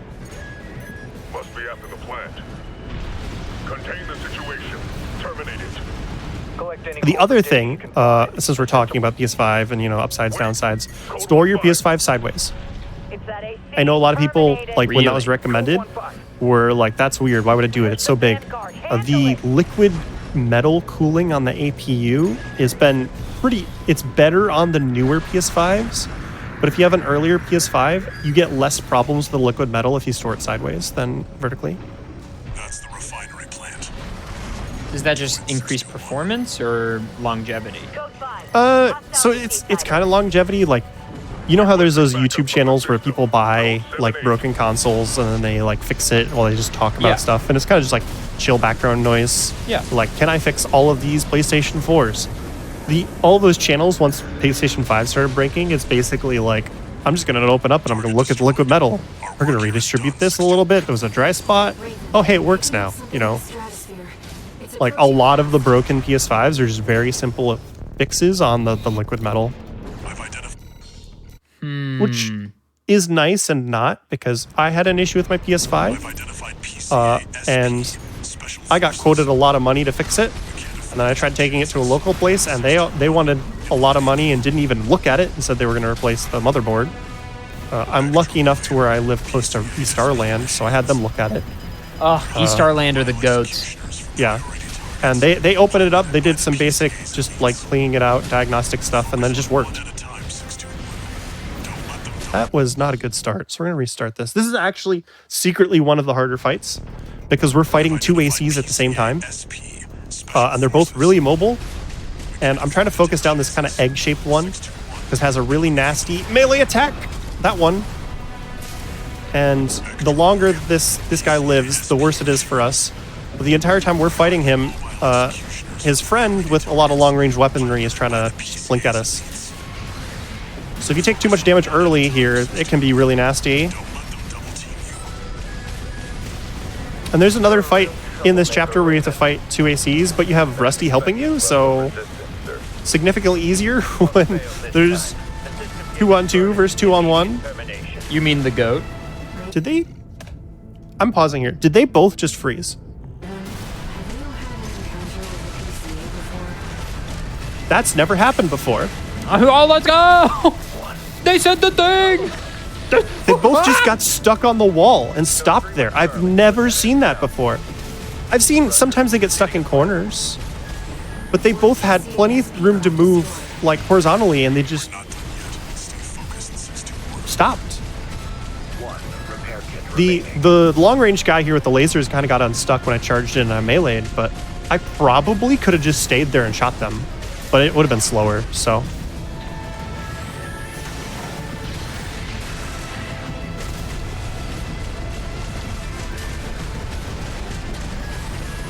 AP at 50%. Definitely made the mission a lot easier, though. Well, that's a win. I was like, this mission could be really tough, and you have to really budget, like, taking damage for speed versus playing safe. First of all, Teus was really nice, then these two. Okay. No complaints from me. Masters planned for that too. That's what we like to hear. They got their walking advertisement all right. I don't have high hopes for extra pay. I think we've done enough. All right, so I'm going to blow a lot of people's minds here with a very minor spoiler. It's not story. But on this next mission, we're fighting another AC. And there's a point where they try to pay you off to not kill him.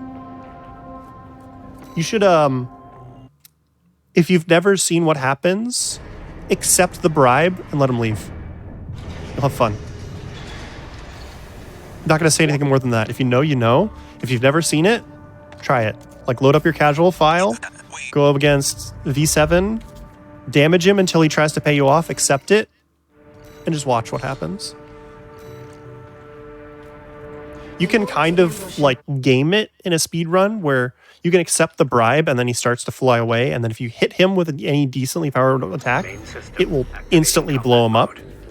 But that's actually like a little bit slower than an optimal kill, even on lower percent. So This is Don't your go for it. challenger approaching homework for the week.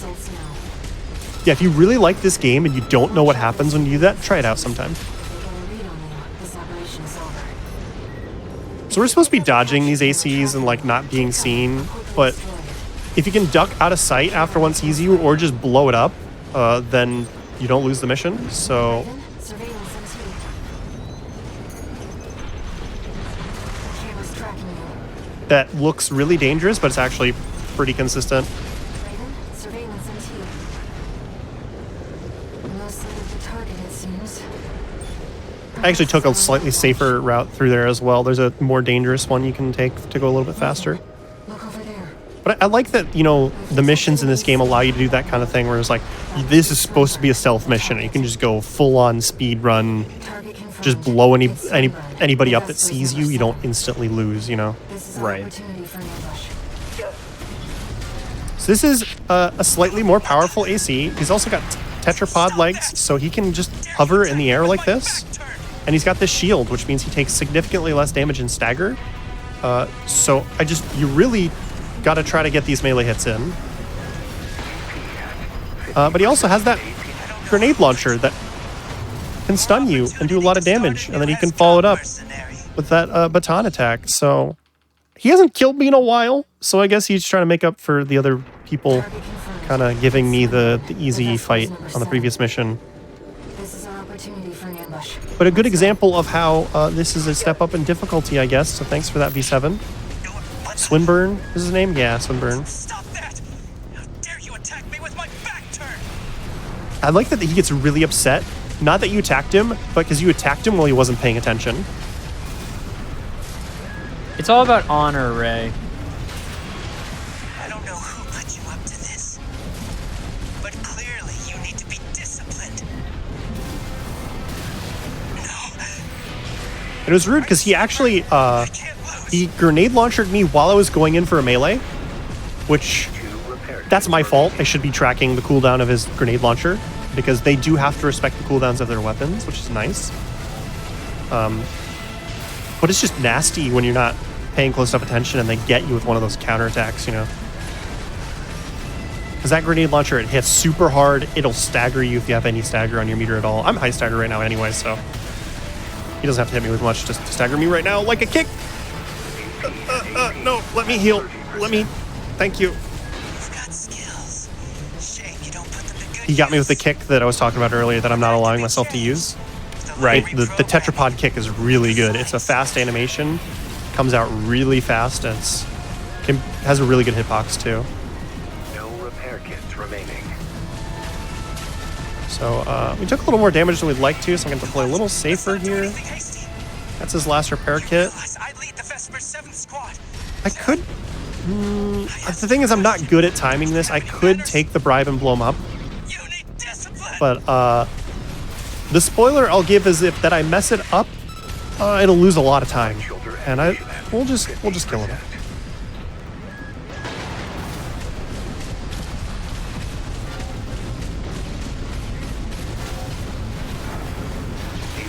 You also notice you see sometimes I'll lurch like that and then like swing my sword. Because the startup frames of your sword are fully cancelable with a quick dodge. So you can do stuff like this. And it kind of lets you close the distance with an enemy a little bit faster. Or if you start to swing and they dodge out of the way in a bad way, you can cancel it by quick dodging away. You can also like start up the second swing of your sword and then dodge out of it if they wind up in a bad position. So there's a lot of skill cap to using the sword, and it's really nice that it's part of the V4. And it's just kind of a nice bonus that it has one of the higher direct hit multipliers in the game.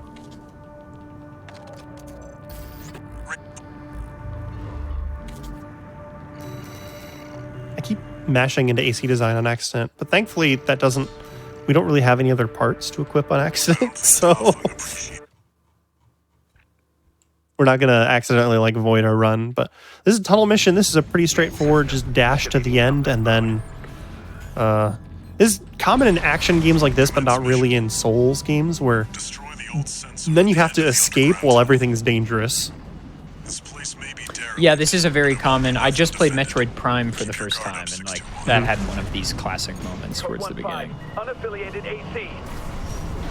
Yeah, Metroid really likes to do that now that you mention it. Oh, they love it. There's a faint core Like Super Metroid, you go Ridley steals the Metroid, and then you have to escape the station. And then there's the escape at the end as well. Yeah. Forces are headed your way earlier than planned.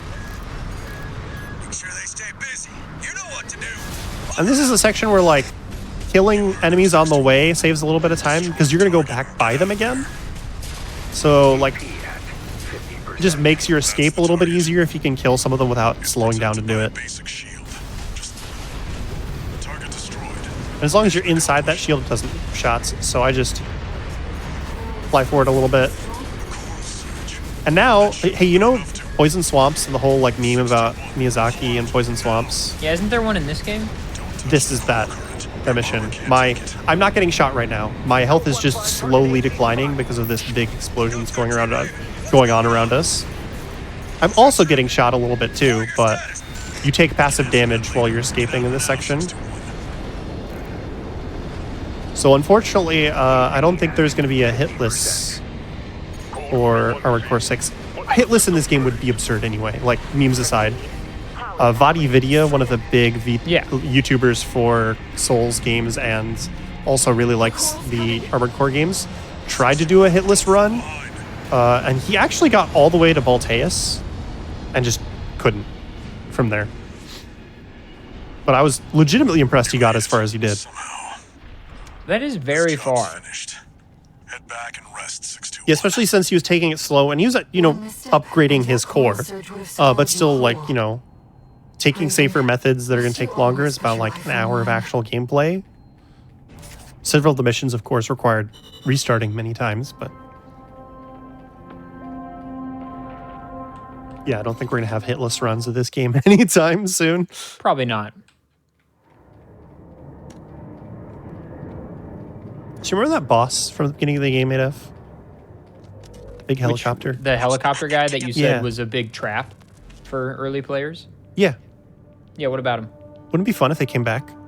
That'd be exciting for me. What if they came back and they were, like, a lot harder? This is sounding better and better every second. What if you were one of those people that really didn't like the helicopter and you barely beat it, and then the helicopter comes back and is meaner? I probably wouldn't love that. I'd probably be pretty upset about that. Yeah, in chat, somebody is correcting me. He did actually beat Balteus hitless, but he couldn't do it without taking damage to the AC before Balteus. Slight correction. He came back later with weapons he didn't have access to and beat it hitless just for the pride moment, but couldn't do it with the stuff that's like you're restricted to at the start of the game. Unless he's actually revisited that again since, then I'm incorrect.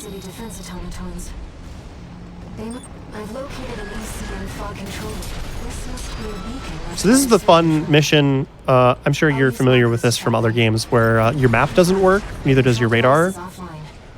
And you gotta make your way through... What's that? Breath of the Wild desert style. Yeah. And you have to find these things, and then like once you find enough of them, the fog goes away, and oh hey, there's a boss. That's this mission.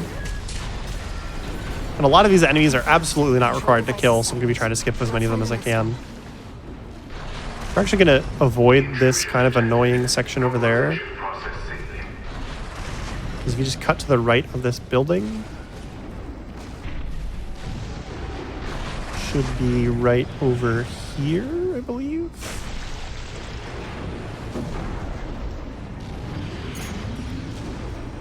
Where is it? Oh, I need to go to one more highway crossing first. We might be able to extract its data. Let's take a look. And that just sort of cut out a big section of that like path of red dots you're supposed to be following. And then a bunch of these enemies show up and they're really annoying and you have to kill them. Oh, I got interrupted out of my sword swipe. That's frustrating. These enemies are decently strong, and there's 3 of them, and if they decide that they're all going to jump on you at the same time, because normally their AI, they kind of swoop in and out and like try to confuse you, like how many of them are there actually, because they're not all attacking you at the same time. But sometimes they decide to be mean and all just like gang up on you, and that can be pretty nasty. It's like, there's more of them. I don't have a radar, so I don't know where they are. Hello? There you are. But also, sometimes they're really nice and they'll clump up together and let you hit all three of them with the same sword swipe, because it has a pretty decent AoE to it. So that's always fun when that happens. I like the aesthetic of this level. This one's cool. Yeah, I like the being lost in the fog. It's really a cool way to do like this idea of a mission. Now we know what happened Oh, yeah. to the drone. Fortunately, the data we found helped to identify where the last ECM device is. I've set a marker for it. Let's check it out. Raven. So we're going to restart checkpoint again because it took a lot of damage there. It's just a quick way of healing. Raven, that's the last of the control device. We'll have Walter back after And then, this. unfortunately, we've got a big boss plus a couple of these MTs. And unlike in a lot of other situations where you can ignore the little enemies, the little ones are required to kill. And they have these sniper rifles that are kind of a pain. So I'm actually going to focus them down I'm first. afraid it's too late for that.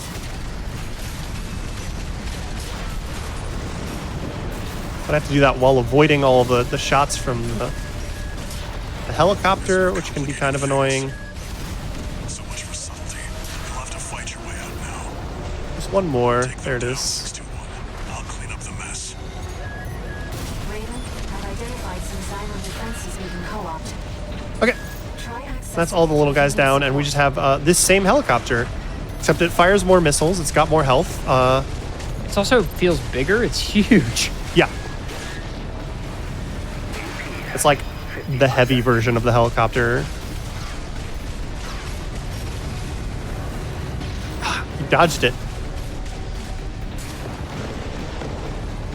The problem is this enemy doesn't respect the boundaries of the map and can fly past the map boundaries. And it's really trolly when it happens. Because your best method of dealing with it is getting up at its face and sword swinging at it, but it can just avoid it like that. I really didn't need you to give us an object example. I know sometimes the game has been being really nice and like showcasing the things as I talk about them, but we really didn't need one right there.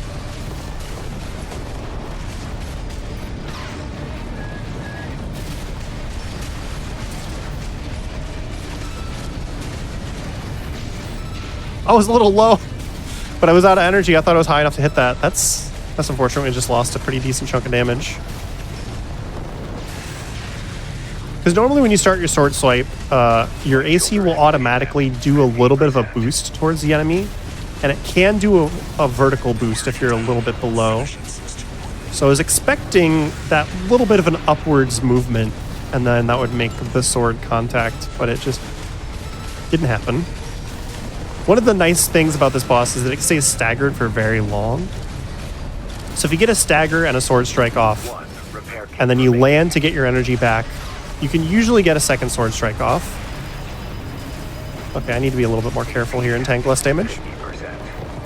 This is kind of how a lot of the non-major bosses go, is just tank damage to kill the boss faster, and then as soon as it becomes dangerous, you slow down.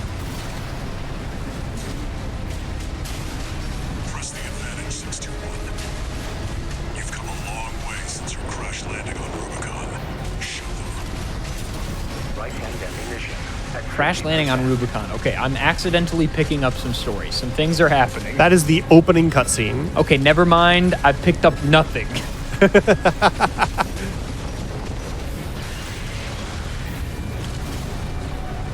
Yeah, the helicopter's almost dead, but you see it just takes very little damage when it's not staggered, so just gonna get a sword strike there.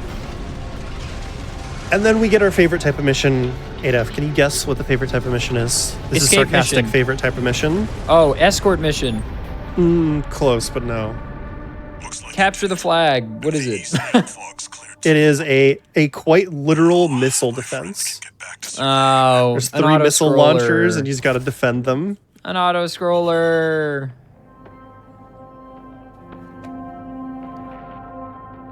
Yeah, some people in chat are talking about like this. For most people, this helicopter was probably easier than the tutorial one. It is objectively more difficult, but by the time you get here, you've got better weapons. you've learned the game more. Even if you struggle with the first helicopter, you have the tools both in knowledge and like building your AC to handle it better. So you should have less of a difficulty here. Even if you look at it in a vacuum, like, hey, this one's harder.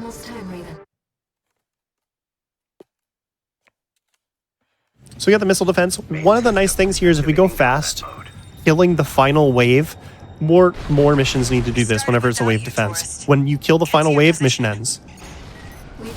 I like that. Some games do it, but a lot don't. And it's like, why? Why do you make me sit here? I finished the mission. Why do I have to wait for a minute?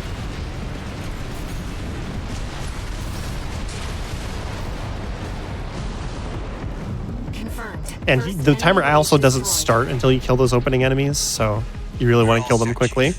Commencing missile launch sequence.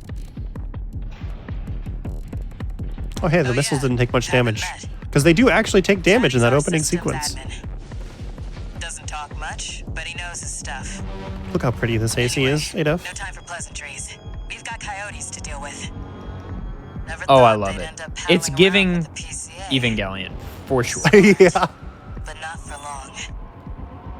Here comes the second wave. There's definitely some other builds that get way more like otherworldly and alien, like Eva vibes. Did you grow up watching Eva, or like... I was aware of it. I tried to watch it, but honestly, that show's a little rough. It is a little rough. That's what I like to see, tourist. And I think a lot of people are maybe a little unfair to Shinji. The whole like getting the robot Shinji is a meme for a reason, but he's also just a kid. He is a kid, and you know, the other kids are dealing with their own weird things. Mm-hmm.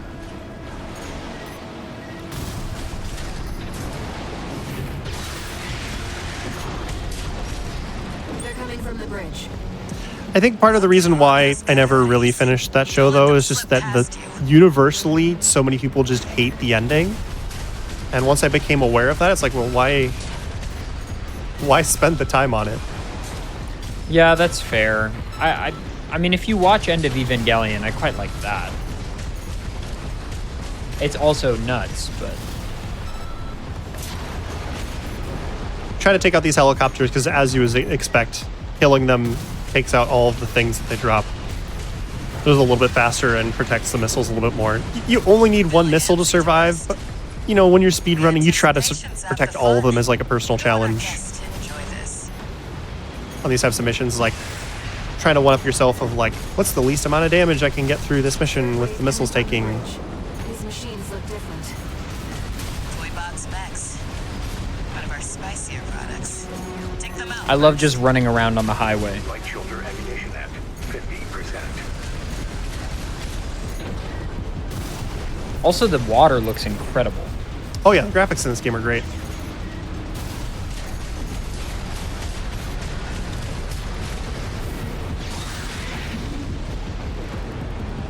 Okay, there's more enemies, but I kind of got turned around. Where are they? They're over there, okay.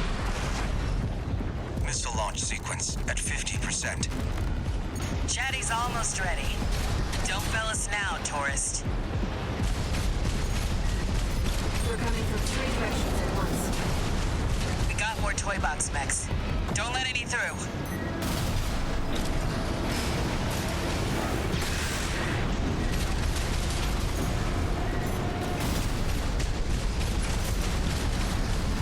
Are you standing on the water? It's just shallow water. Oh, okay. I didn't know if there was some amazing technology. Right shoulder ammunition. I mean, there's lots of amazing technology, obviously, but... Yeah. Interestingly enough, you know, even though there was a giant Gundam in Japan, and I have to say was, because they decommissioned it, and it's sad. It doesn't really move around all that well, surprisingly, you know. Turns out scale on machines that big is really hard mechanically. But yeah, if you didn't know, they actually... It was apparently just a temporary thing for the Gundam anniversary, and it has now been taken down, and it's sad.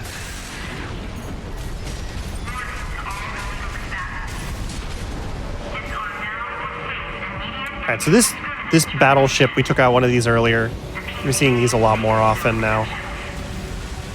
This is the end trigger for the mission. So at this point, we just ignore everything else. And that'll trigger the end of the mission. Even though there's still some enemies down here, they no longer matter. If you ignore them, the mission will end on its own. Missile launch sequence complete, Chief. Ready when you are. You're the best, Chatty. You too, tourist. And then I like to stand up on the highway and just watch the explosions. Enjoy, scumbags. The voice acting has been phenomenal so far. I mean, that's So good. always the case with FromSoft games. Like, they are never anything less than stellar, but it's been very good. This game is also like a lot more dialogue focused than Souls games. There's just so much dialogue constantly. That's good enough for me. You've got Air, who's kind of the voice in your head, is sort of like your, you know, when you play a fighter pilot game, there's your mission control kind of guiding you about what's going on. Watch out, they're coming from behind. She's kind of the equivalent of that in this game, Sure. but she's got a lot more character behind it, and there's just, it's so good. This game is fantastic. If you like, I said it before, but if you like big mech games and you haven't played this game, you definitely should check it out. It's on console and PC, and I love this game to death. If I didn't, I wouldn't be doing like this type of really hard challenge run. Sure.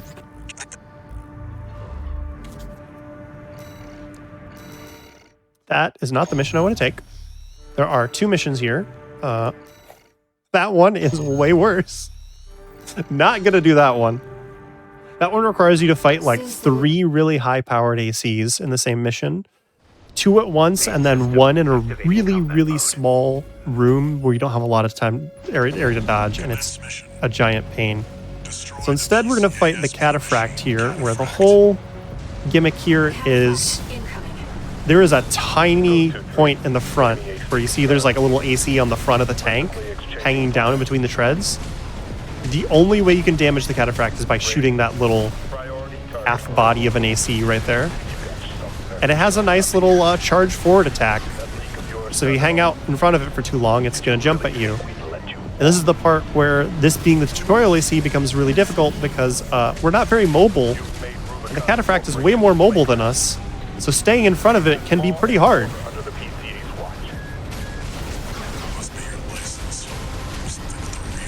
And also, since it's a tank, it's got a lot of health. We want to keep chipping away at it, even though this is going to do damage, because again, we don't want that stagger meter to heal. We want to be getting the stagger, and that's where we're going to get most of our damage here on this fight.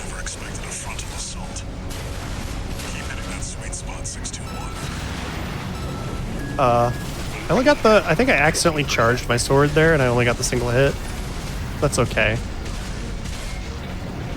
But like most of the bosses at this point, when we get low health on this boss, it's going to start doing some new stuff. So there's like a phase transition. You don't want to proc the phase transition when it has a ton of health. That just makes it harder on yourself. You want to stagger it when it's close to the phase transition and do a bunch of damage so you don't have to deal with it for as long.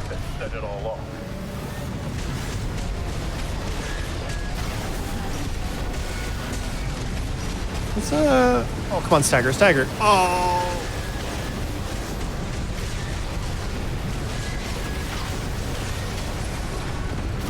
Please stagger.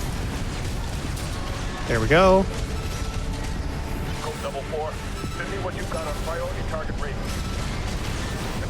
So now we're on the second phase, a little bit higher health than I'd like. We still have a decent amount of repair kits, so we can just play a little bit less aggressive and we should be fine. Because I was playing very aggressive and taking a decent amount of damage. So if we slow this down a little bit, we should be okay. That AC does not match the profile for priority target Raven. Verification failed. Provisionally raising threat level. Contain the situation.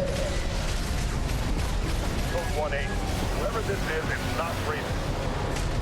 Regardless, they're as much of a threat to the PCA, if not more. I don't know who. And you see that sometimes the Cataphract can just be mean and is just strafing and not letting me get at the AC in the core there. Well, there's some good damage in there. It's going to charge, though. This boss is giving the Flintstones. Oh! Dodged a little early there. No repair kits remaining. Right hand. Oh, because the little Yeah. mech in the center, like using the foot pedaling. Yes. Right shoulder ammunition at. We should be fine. Just should be able to finish it off with some assault rifle. That was a clutch dodge because I'm pretty sure that killed me if I didn't. And that's one of those attacks that's harder to dodge from close. Come on, you have the smallest pixel. Do not. At 30%. Okay, we survived it. Oh no. You ever just yell cease at a game? I do.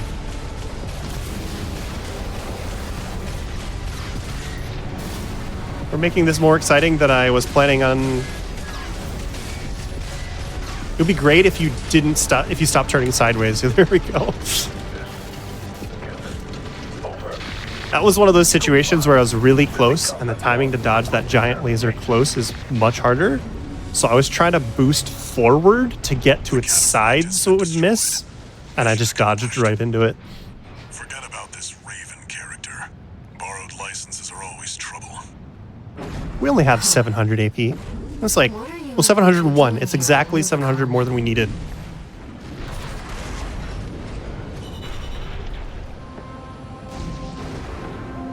So you remember our friend Rusty?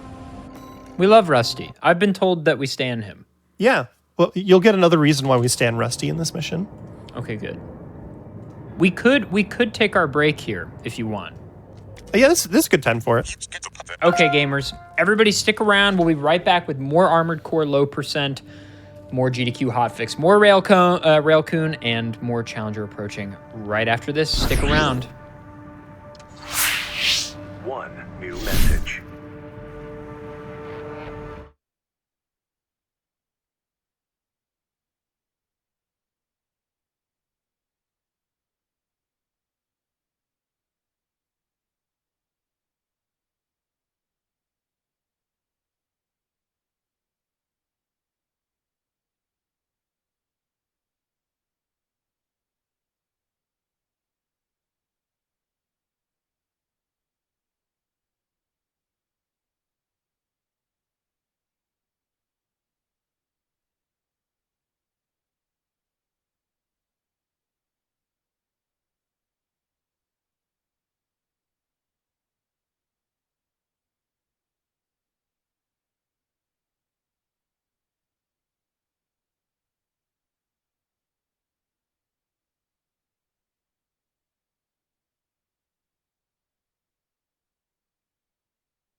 Hello, everybody, and welcome back to the Games Done Quick Hotfix. This is Challenger Approaching, the show all about challenge runs and the runners who perform them. We are back with Railcoon and more Armored Core 6 low percent. Some quick announcements here. Sonic and the Sidekicks is coming June 1st and June 2nd. If you speedrun a game with any of Sonic's friends, use !Sonic for more info. And of course, everybody, if you ever miss out on any of our shows or events, please be sure to check out all of the VODs on youtube.com/gamesdonequick. All right, gamers, we're back. Ray, how you feeling? I feel like maybe it's a good idea to give another reintroduction and get right back into this thing. Yeah, I'm feeling good. That was we a little bit scary, but we got through Cataphract. Yeah. For people who are just tuning in, this is low percent. I'm kind of showing off this is loader 4 with no changes. Remember how I said earlier that like AC customization can be scary to people? Let me show you the full stats. There you go. Information overload if you don't know what you're looking at. But this is the core AC. I haven't changed anything. And then if you look into OS tuning, I don't have anything unlocked. So this is just the loader 4 as it's given to you on the first mission. And that's kind of what we're defining as low percent here.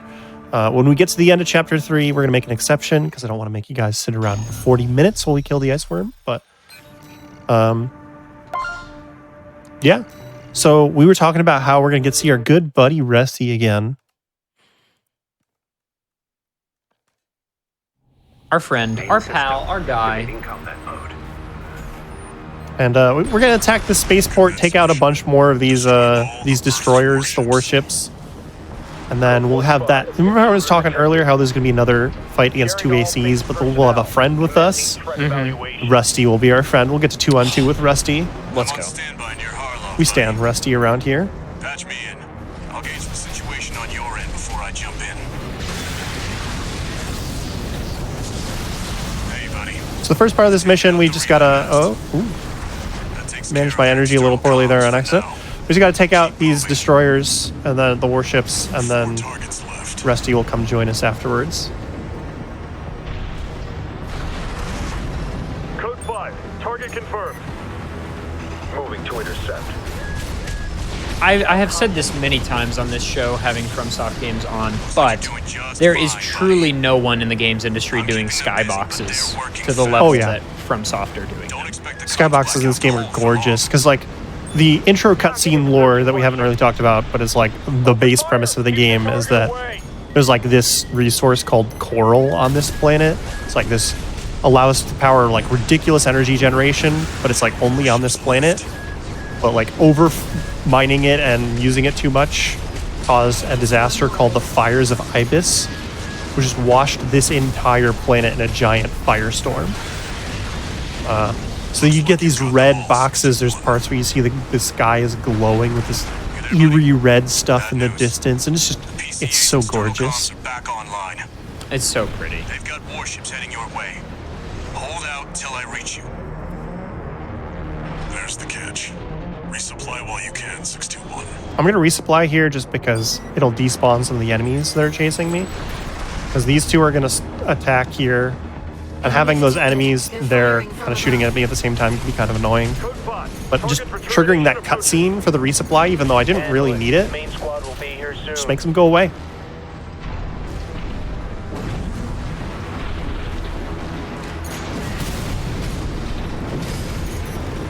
This will be like the first mission. What? Get out from under there. Where you see I'm not actually using the hard lock-on here because there's a thing what I've been doing where I press the R3 button, those 4 marks appear on screen, and then it automatically does the camera tracking for me. But when that's on, it actually does the weapon tracking of like your assault rifle a little bit worse. And these enemies aren't too difficult. It's not too hard to keep them on screen with the right analog button. So like anytime you have the extra brain power to manually track your camera in this game, it actually improves the accuracy of your guns a little bit. I don't do it a lot in low percent because this is already very difficult. And that's understandable. That's a level of optimization that maybe if I do this a lot more, we'll see that get integrated a little bit more. But I was practicing this a lot earlier in the year because I wanted to try. I figured this would be a good showcase for like a PAX East when we went earlier this year. Didn't get accepted, but I was like, you know, I got it to a point where I was consistent. I was pretty confident I could do a showcase. Yeah. So I reached out to ADEF and was like, hey, wanna do this thing with Armored Core 6? It's pretty sick. I mean, I like, even from a cursory perspective, like somebody who has no idea what's going on, it is still very impressive because I have at least enough game sense to know that like a lot of these things will kill you. And this is really cool.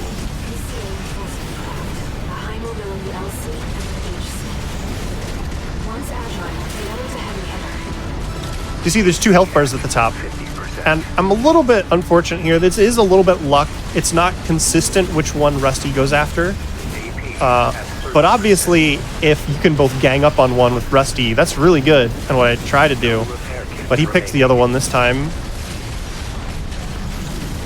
But once I can take this guy down, it'll be 2-on-1, and it'll be a little bit easier. Rusty's doing damage, but he struggles a little bit on his own. So that didn't go very well, and I've got no healing, and this guy's not very hurt, and Rusty has a health bar, and if he takes too much damage, he leaves.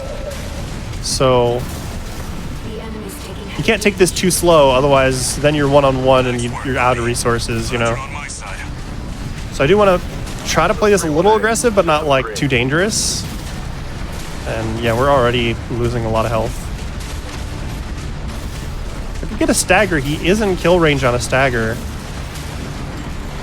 Right shoulder ammunition at 30%. It's not, yeah, not lining up. Took too much damage at the start. That's actually our first like restart from dying. There was one I did where it's like, I don't like this start, and I restarted. But we're this far in, and that's the only like, actually I need to restart because I didn't do that very well. I'm happy with that because this is a hard challenge. Yeah, that feels like a good outcome. The fact that it's taken this long. You picked the other one this time, Rusty. Come on. No, I'm gonna be stubborn. We're gonna try to gang up on one of Rusty here. Buddy, come on. Let's work together. Let's actually just follow Rusty. Which one do you go after, buddy? I'll follow your lead. He's going after this one, okay.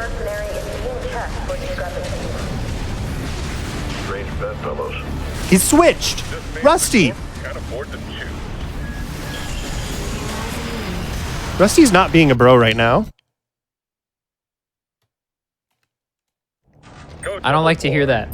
Send me what you've got on the target. Relaying system response. Corporate AC V4 Rusty. Independent mercenary rated. Data on the mercenary is being checked for discrepancies. Strange bedfellows. This means the corp can't afford to choose. Okay, there's a stagger at the beginning. But neither of the sword strikes were while it was staggered, so that wasn't a ton of damage, but...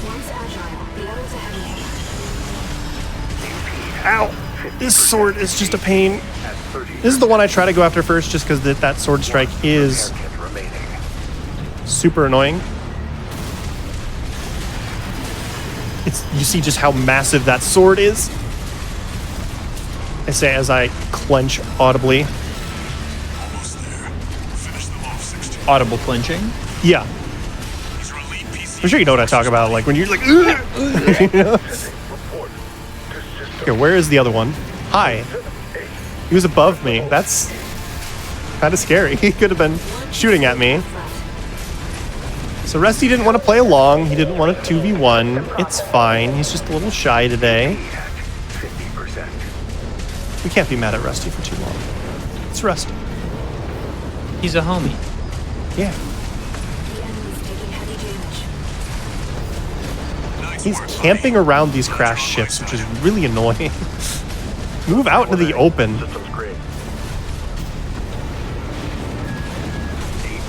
At 30%. Can I lure him out into the open? Can we do something about this? Right shoulder ammunition at Will you follow me? AP at 50%. Oh, those missiles hurt a lot. Trying to lure him is the problem. AP at 30%. And Rusty's not taking any damage. He's not, like, aggroing at all.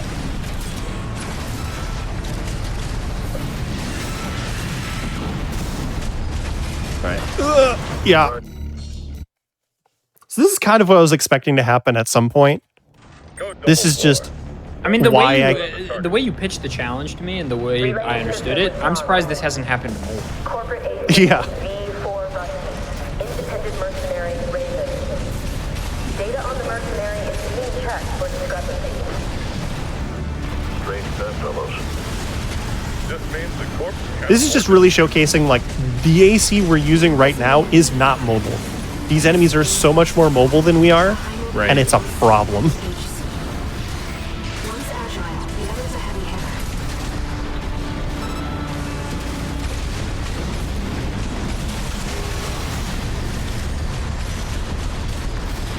All right, you ready to talk, like, nerdy math here, 8F? I don't know the right turn for this, but I think transversal is correct. The enemies have tracking rates, just like you do. And certain attacks, if you just dodge sideways or you jump, will still hit you. But if you're going sideways and vertically at the same time, you're actually making the weapons have to track more distance, and you can reduce their accuracy a little bit more. So you'll see, especially coming up on these harder fights, I have 49 HP. A lot of the times you'll see I'm trying to be going sideways and up and down at the same time. The Is thing transversal about the that- right word there? I don't really know. I mean, the interesting thing, right, is like that implies almost that you're going the same speed even if you're going both directions, which kind of feels a little unrealistic given that like the amount of energy required to go one direction should be less than the amount of energy required to go two directions, if that makes sense. Like just basic Pythagorean theorem. But I don't know. We Here, can I'll also look up get even more nerdy about it, where like the enemy AC's computer is trying to predict your movement and shoot where you're going to be. Right, and you're just adding a degree of difficulty. But it the also enemy means computer. it also means anytime I hit the arc of my jump and then I slow down and I start falling again, the computer just misses. Because all of my upward velocity is then stopping and it's converting into downward velocity. So when you're boosting at max speed and you just let go, you can often make them miss just because your speed is changing. Which is cool that like the missiles were tracking you where you were, Yeah. and they made a calculation based on that. I think Rusty has taken too much damage and has left us. Oh, we didn't get the second sword strike. Unfortunately, this is not the one you want to have left, the one-on-one. He's just so much more mobile, as you can see here. But Rusty was not... Oh, we got stunned out of the sword strike. That would have killed him. Okay, Target Raven terminated. that was mean. I went for it. It's like, this is the kill. And I wasn't watching my stagger meter enough. So, Tell me what you've oops. got on the target. I right, think let's see if this Rusty fight will- looks very hard, so I'm impressed nonetheless. Usually I have less trouble with this than the other 2-on-1 fight. Data on the mercenary is being checked for discrepancies. We'll see. Let's go after the fast one first this time. Just like not worry about if Rusty's helping us. Means the corp can't afford to shoot. Analyzing It's much easier when he does help us, but a high mobility LC and an HC. generally if you can 2v1 with the low mobility, like big sword guy, you're in a better position than like 2v1ing this guy. 50%. So we'll try to force that. I usually try to go based on like what Rusty's doing, but he's just not behaving today. This was not like the mission I expected to go wrong. It's never the mission you expect, though.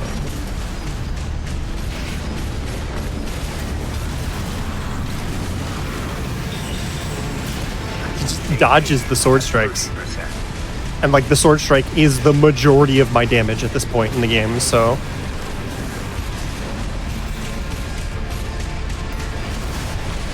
I'm just gonna chill here and let all of those missiles hit that building. The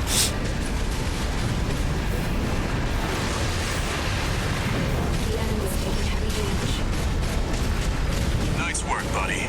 Glad you're on my side. He's killing the heavy one by himself. 31A, systems green. Look at the top left. Oh, I was looking. Damn it. I've taken a bad hit. No, he's leaving. He's gonna let me 2v1 Rusty. No. Okay. I'm not. We're. Go double 4. This is my fault for talking Rusty up too much. Honestly, I just made him nervous. Corporate entity V4 Rusty. Independent mercenary rated. Data on the mercenary is being checked for discrepancies. Strange bedfellows. Just means the corp can't afford to choose. Analyzing the enemy. PCA forming the lab. Vulnerability LC and an HC. One's agile, the other's a heavy hitter. 2 repair kits remaining.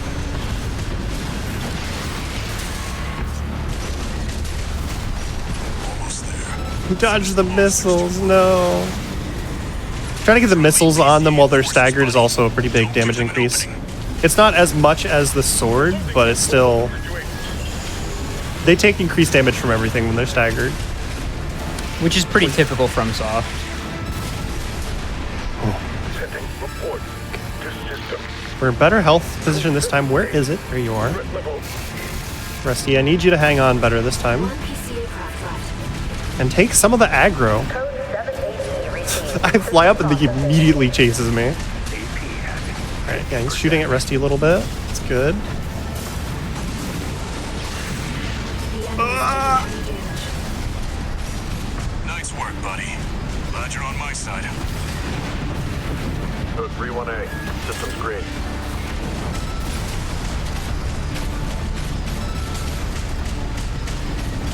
That stagger feels really short. Yes, that is some of the things that as you get late in the game, the enemy ACs get staggered for shorter periods of time. And that's going to be a problem against Raven, who is pretty much like the final boss of this category that we're doing. The ice worm afterwards, the one that we're putting the asterisk on the low percent for, is more of like a puzzle boss than like a true boss. Which is the other reason why I'm GG? fine like giving it the asterisk. Yeah, that's it for this mission. Rusty did a better job that time. Good job, Rusty. Confirmed. We'll give Rusty PCA the credit. craft destroyed. Rusty's a good dude. He means well.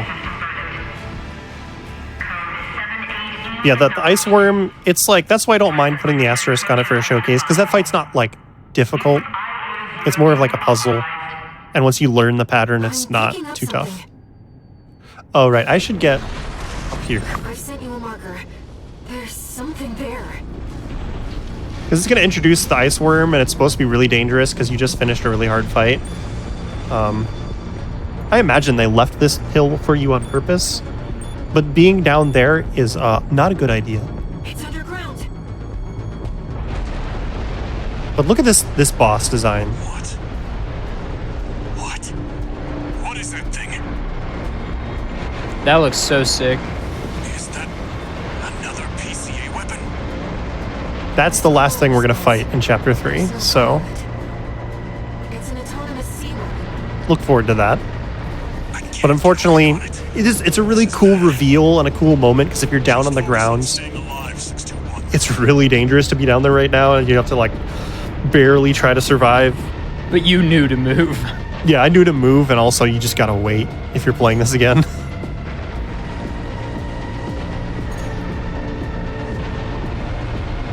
So we've got about like 40 minutes. That should be enough time to finish Chapter 3 and maybe give a little peek at some of the harder stuff. So I want to ask chat Here's the situation. while we're getting ready, because we got a few options on things that you want to see with low percent.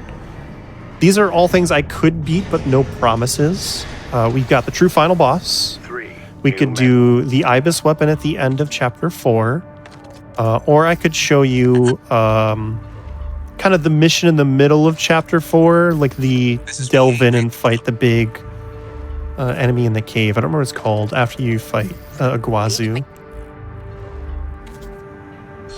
So we could do like a longer mission, we could do the Ibis fight, or we could do true final boss. And there's no guarantee I complete any of them, but it'll be like a good showcase on how difficult it really gets at the end of the game. You ready for this, tourist?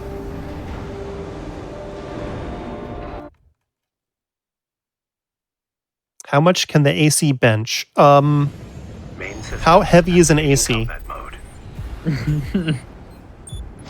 All of them. Okay, yeah, that's not going to happen. I'll tell you where to go. Welcome, tourist. True final. It's a delight to Only enjoy feels the right to company of do a big visitor final from boss. so far away. We're here to take back what you stole from us. Another person for all. I'm sorry, that's not an option.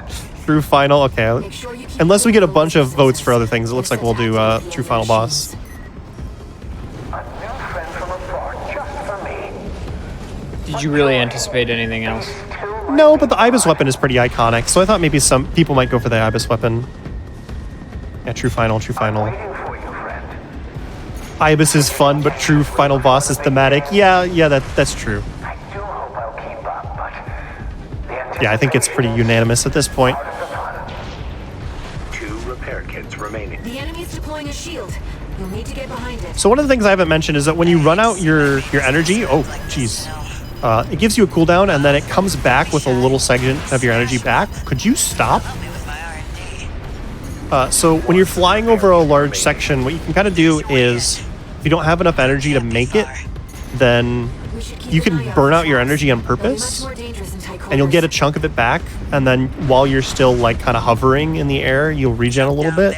It'll help you make some of those longer gaps, which is what I was going Don't for, forget, but the guy's a rat. they decided to be mean. I'm going to restart checkpoint here, because Honest Brute can be kind of annoying, and we don't have any healing left. Don't forget, the guy's a rat. All right, so here's a fun Easter egg if you've never seen this before. Normally he jumps down and ambushes you. This is a very FromSoft moment, Was this place some kind but of he's on the map. the target AC? Please, I wanted to surprise you, friend. He gets angry that he doesn't get to ambush you. Oh, Carla, you've introduced me to such wonderful I love showing that off. It's so cool if you've never seen that Very before. funny.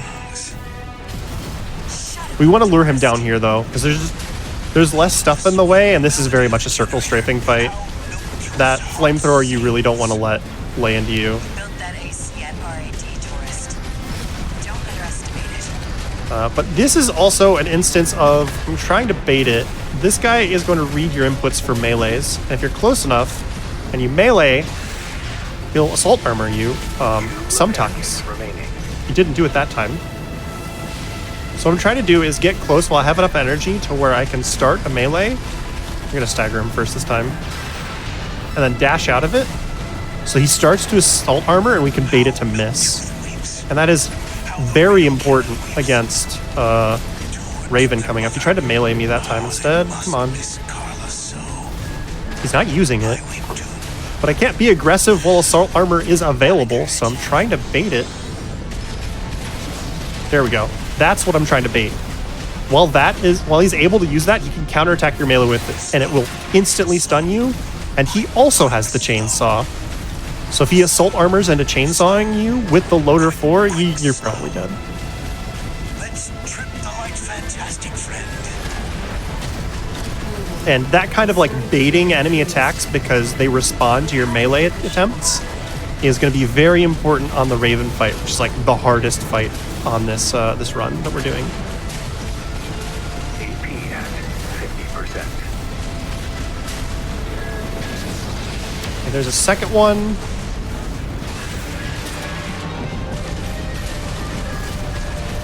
I think that was his last heal, so we just gotta get him from here, yeah.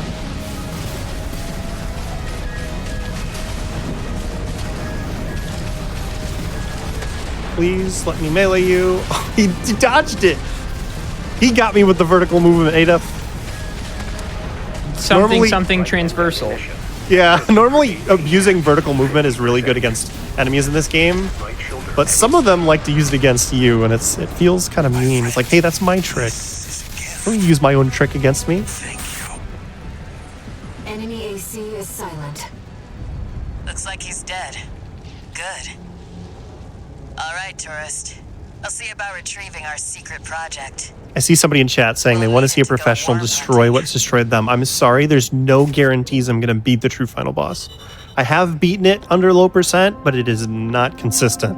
And you will see why pretty quickly once we get there. It's just But Ray, extremely you difficult. promised. So here is the Raven fight. And I talked a little bit about like the input reading and how it's going to respond to your attacks. The problem is that, you know how I said earlier in the run that any percent has a lot of one-shotting bosses? Yeah. There's one weapon that's really what makes that possible. It's the pile bunker, which is like this big motorized spike that you just drive into your enemy.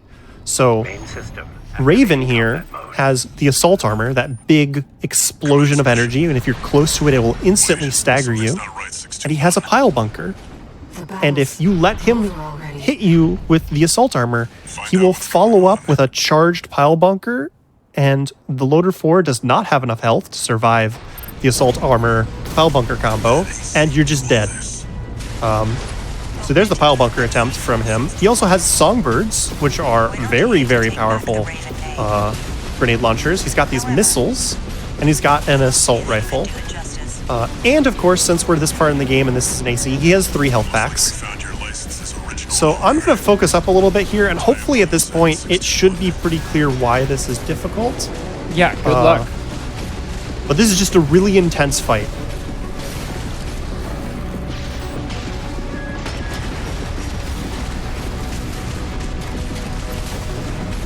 I tried to bait his assault armor, and he didn't use it.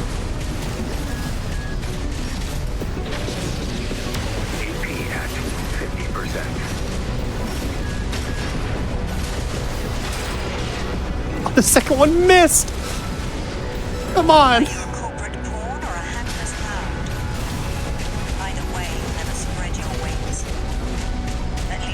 This is also a fun little thing, because in the previous Armored Core games, you were always a member of what's called the Raven's Nest.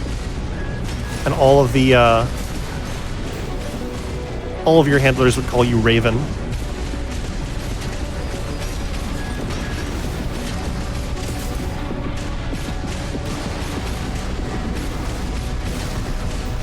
Alright, you should have assault armor back up again. Let's try to bait it. I gotta be careful about the pile bunker. Can we bait that too?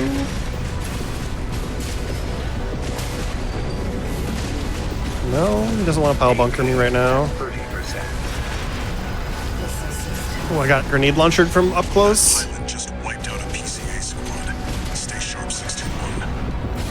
This is doable, but it's hard. It's looking rough.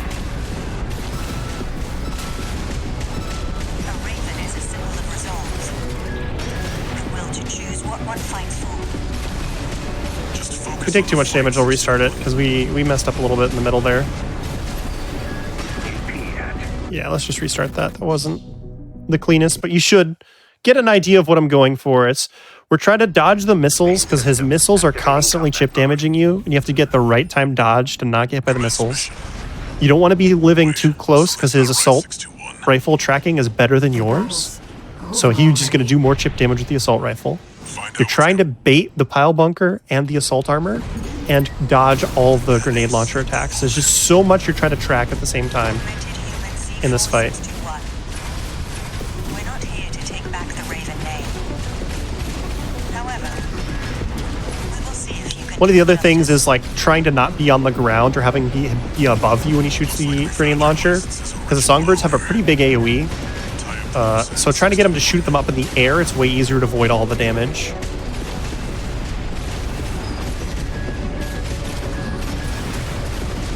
Because I dodged that there, but I still took 800 damage. This looks very hard. It's very difficult. This took me more than 1 day of practice to get the first time. Just really having to learn how he behaves, because the whole, like, he input reads, but he's not 100% consistent on how he responds to your input reading. So it's like you can't bait stuff reliably. So I had to learn not how to abuse the AI, but how to dodge his attacks effectively. Where if he like input read and he always responded with the pile bunker, he always responded with the assault armor, you could just learn a pattern that would abuse the AI and it would be a lot less difficult. There's also a little bit of randomness at the start of the fight. He'll either hang back and start shooting missiles at you from long range, or he's going to charge at you. And the charge is a little bit worse to deal with, and he keeps doing the charge. But I managed to bait the assault armor there, so. We're not here to take back the Raven name. It's also very easy to burn out your energy on this fight just on accident, just Give it justice. trying to dodge attacks. Looks like we found your license's original owner. Tie up the loose end, 621.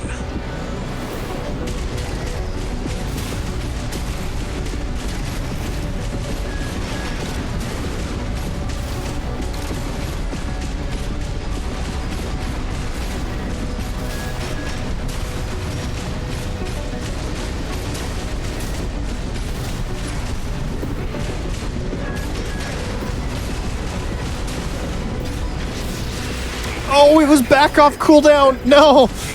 I thought he didn't have it yet. That pilot just wiped out a PCA squad. Stay sharp, 621. We are about to stagger him, and if we can get the stagger off, we'll still be okay. 50%. Unfortunately, we do not have enough damage to just one-shot Raven through the stagger. Raven will heal at low health before it reaches a point where our AC is capable of just killing it. With like a more competent any percent build, you can just kill it before it heals. That's a much faster fight. Just focus on the fight, 621. And I know I said I'm going to focus, but sometimes just talking through this stuff helps me focus, so. Yeah, I feel bad, but I feel like I don't have anything to contribute. You're good. There's no sometimes chat's like, you said you were going to focus, you're talking. Alright, we should have it up. There we go. And now he doesn't have any more assault armor charges. One repair kit remaining. Because he has to respect the rules somewhat. So he only has 3. Cannot assault armor me anymore. Yes, Raven, I feel it too. This mercenary has potential. That was a bad start, but we recovered it pretty decently well, so. Right shoulder ammunition at 30%.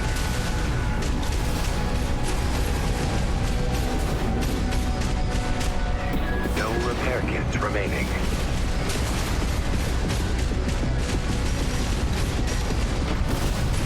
If we can get him to pile bunker, then we can get a counterattack off, but baiting the pile bunker is pretty inconsistent. Ooh, ow. Light hand and AP. Nailed me with the songbird, unfortunately, and we lost our lead on health. Because he's out of heals, but so am I.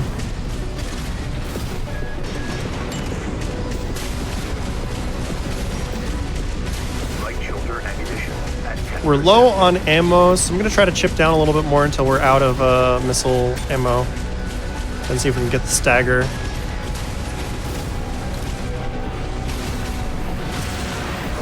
Oh, I did the charge attack instead of the follow-up. Depleted.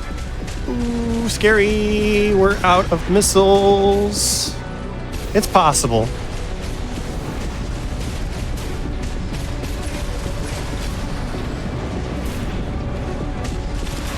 No. One cannot fly on borrowed wings. And this is the Raven fight.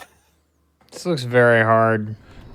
Main system activating. I was actually doing pretty well in practice of just getting this on first or second try, but that was mean. That was like a big mistake, but he was like, the assault armor barely came off cooldown, which there's no indicator on the screen. You just kind of have to get a feel for it. Yeah. And I went in for what should have been a pretty safe melee and stagger. And since he reads your inputs, he just countered it with the assault armor. The Raven name. I mean, the good news is you got plenty of time. Yeah. And once you get past this, then the ice worm's not too Main tough. system activating combat mode. Commence mission. Wait, something's not right, 621. And unfortunately, they don't give you a checkpoint because it's just this boss and nothing else. So you have to like, Find out. wait, something's wrong, 621. Find out what's going on every time. And he will not give me the slow start. Augmented human C4621. We're not here That wasn't to too take back bad. the Raven The problem with like when he gets aggressive and charges at you is he's almost always going to songbird you from close range, and it's really hard to dodge. Looks like we found your license's original owner. Tie up the loose end, 621. It's also tricky because those like crashed battleships are terrain and they get in your way.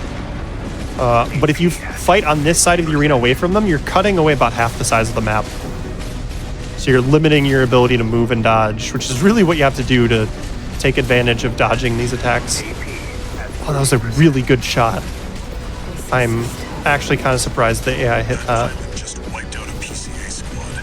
Stay sharp, 621. I thought I had enough like vertical movement and my like I was on the like near the top of my vertical arc.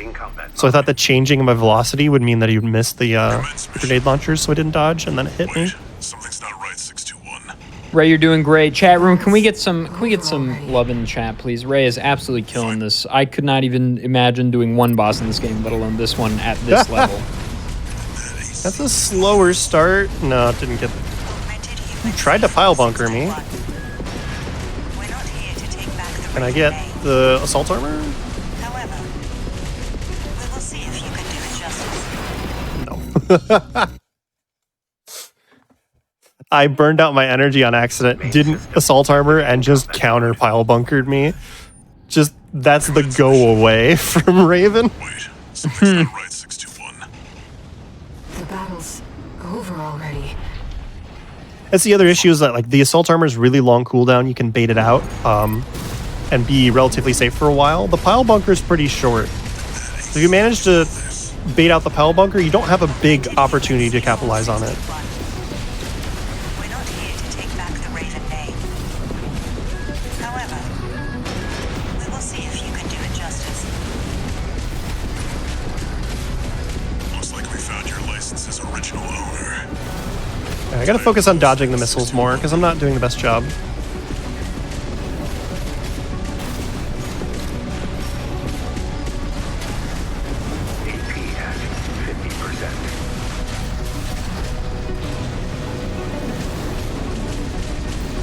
Missiles are way more dangerous than you'd think. He has so many of them and the cooldown's so short that, like, if you get hit by them, it does like 1,000 damage. And that adds up really fast. So even if I take a little chip damage from the assault rifle, I should be trying to take less from the missiles. At 30%. This is tough. That pilot just wiped out a PCA. Should be getting the first health pack here soon. Unfortunately, I let the stagger meter fall quite a bit there. Corporate pawn or a hapless hound. Either way, you'll never spread your wings. Should be able to bait another assault armor here. Not yet.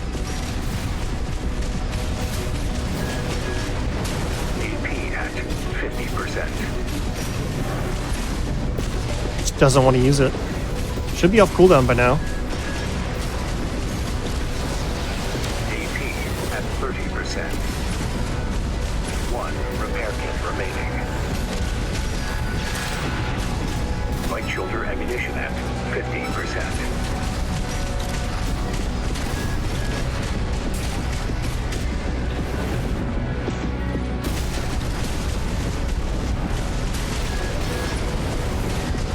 A Raven is a symbol of resolve. The will to choose what one fights for. Just focus on the fight, 621.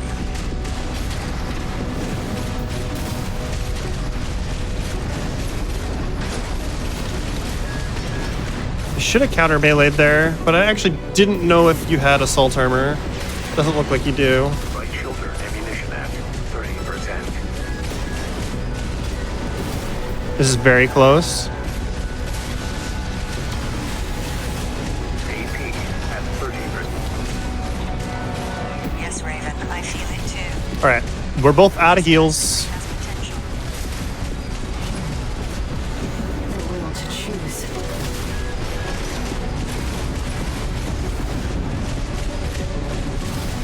Right hand. I need to get some melee hits in, which is dangerous.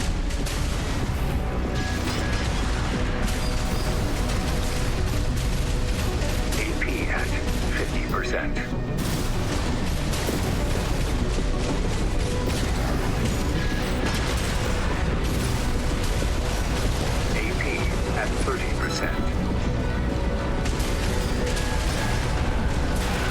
Oh no! Oh. Raven's giving me a hard time today. Is this a boss that troubles people casually with like all the upgrades too? It seems like it. Yeah, this is a hard fight. Commence mission. If you've got a super optimized AC, there are weapons that just like carry way harder than others. So if you're doing like Zimmerman Songbirds here, you're probably fine. But if you're just doing like a fun build because I like the way it plays, you're gonna have trouble on Raven. Augmented human C4621. And then we're, you know, of Not course, here to take back the Raven name. However, making it even more difficult on ourselves on purpose by playing with the loader 4. And the other thing is like, we also don't have any OS tuning upgrades. And I mentioned them earlier, but there's like plus 5%, plus 10% melee damage upgrades in that. And that's a force multiplier because there's a separate stat on the arms, which is like your melee damage. So like certain arms do better melee damage than others. And then there's a stat on the sword itself, which is how much extra damage it does with an enemy that's staggered.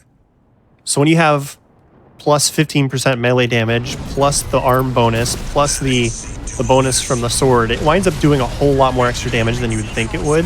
Just getting more than just getting 15% damage because it's they're multipliers, you know. however, Right. we will see if you can do it justice. Looks like we found your licenses. That was classic input reading. You saw he charged up the pile bunker before my sword had even really Dude, come out. FromSoft is so notorious for that garbage. Like, Wait, something's not right. NPCs in Elden Ring will fully, like, you press Flask, and the frame you press it, they're like, oh, an opportunity to get in. Elden Ring, yeah, it's pretty tough to use spell builds against the NPCs in Elden Ring. Yeah, you have to Because use Night they dodge Vomit. when cast. You have to use the, like, the Staff of Loss spells because they aren't detected. We will see if you can do it justice. Or like an attack that has a delayed hitbox. Yeah, They Shard dodge out of the Spiral's a way good one. and then it hits them after the dodge. Yeah, exactly. A slow spell, basically, is good. Which is funny because it's like the opposite of what you want in PvP. Right. I thought that was stagger. So the other issue there is like the assault armor will generally come out after your first sword strike. So sometimes if they're close enough to stagger and you hit with the first sword, you can not get assault armored there. And I went for it. The battle's And Raven had like already. a pixel on the stagger meter. You simply hate to see it. Augmented human C4621. It's all right. We got this, I believe. I tried to cancel it and I didn't have energy. Hang on, I'm going to take a breath here. We're just going to calm down. Yeah. Gonna sip some water. This is a good thing to do when you get into a failure loop in speed runs or challenge runs. Sometimes just take a breath. Wait, It's fine. Something's not right, 621. All's well. The battle's over already. Find out what's going on. You know, just hydrate a little bit. And just take a little mental reset. Yeah. Mentality is important in speedrunning and other stuff. It's the most important thing, I would say.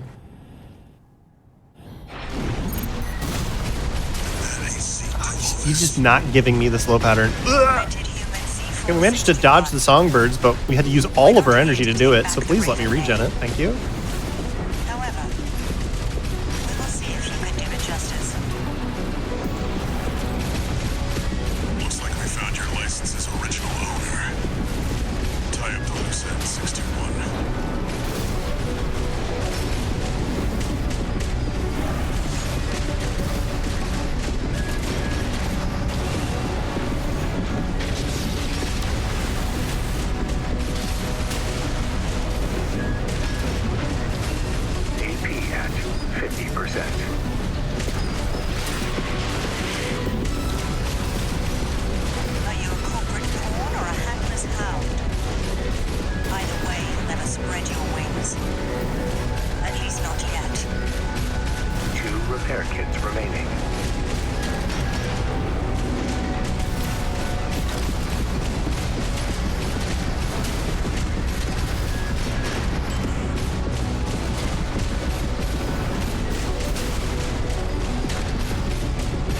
You also notice that Raven just dodges your missiles sometimes.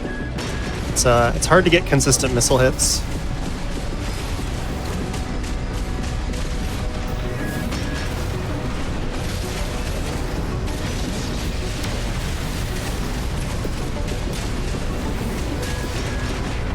A Raven is a symbol of resolve. The will to choose what one fights for. Just focus on the fight, 621.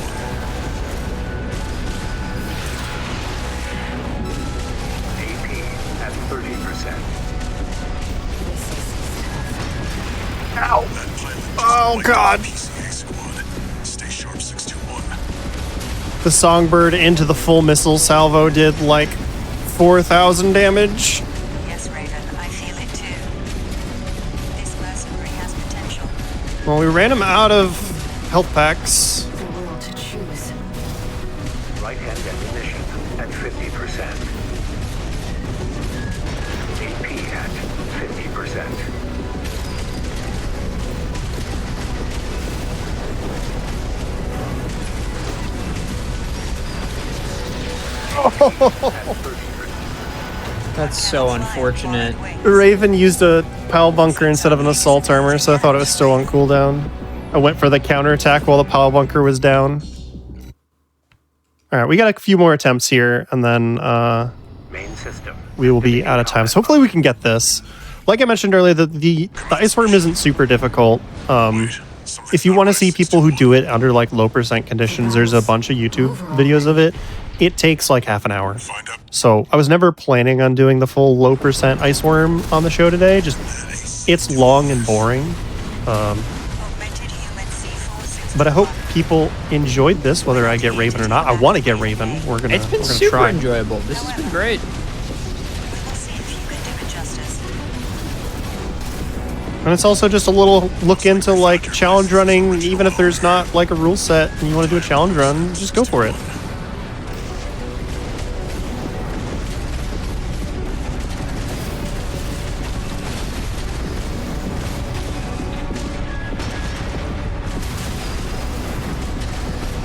Oh, I tried to bait the PAL bunker there. AP at 50%.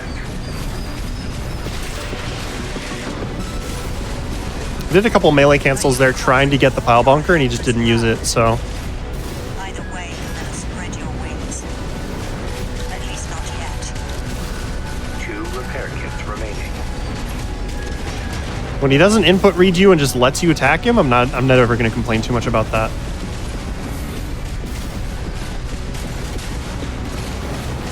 All right, the assault armor's up soon, but I don't have a good feeling for when.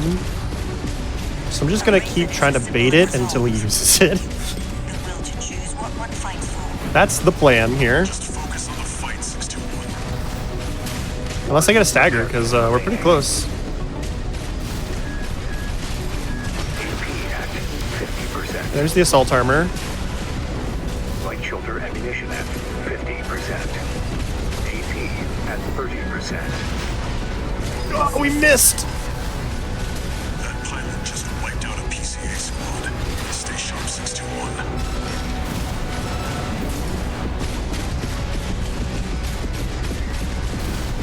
Assault armor is going to be up again soon.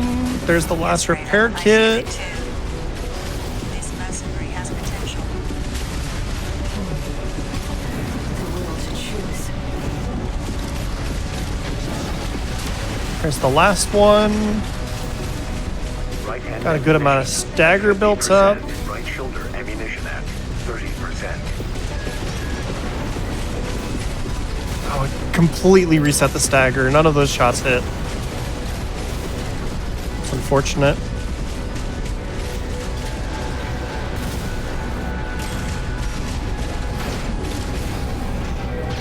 No! AP Had a good counterattack opportunity, but he barely got out of the way. I don't think this attempt is it. We're already very low on health. All right, we got time for like one more full try. You got this. main system activating combat mode. Commence mission. I want to get it, Ada. Wait, something's not right, 621. I believe it. And I also believe that you can and will. Already. Yeah. Believe it or not, when I was practicing this earlier this week, I was getting it at like first or second try pretty consistently. It's just Located UNC 4621. We're not here to take back the Raven name. However, we will see if you can do it justice. Looks like we found your license's original owner. Tie up the loose end, 621.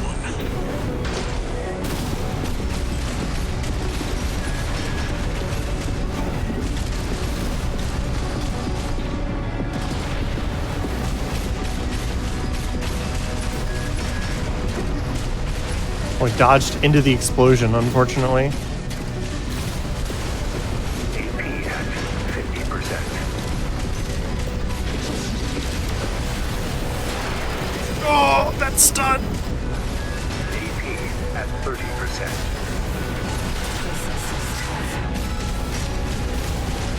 Are you a corporate pawn or a handless hound? Either way, you'll never spread your wings. At least not yet.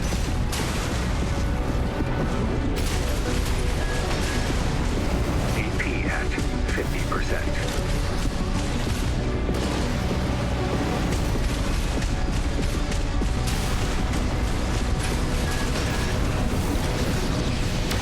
A reason is a symbol of resolve. The will to choose what one fights for. Just focus on the fight, 621.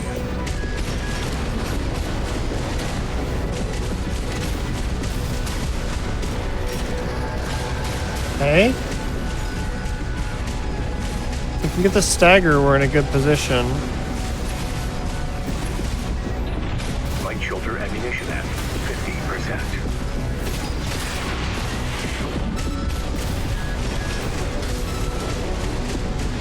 Yes, Raven, I feel it too.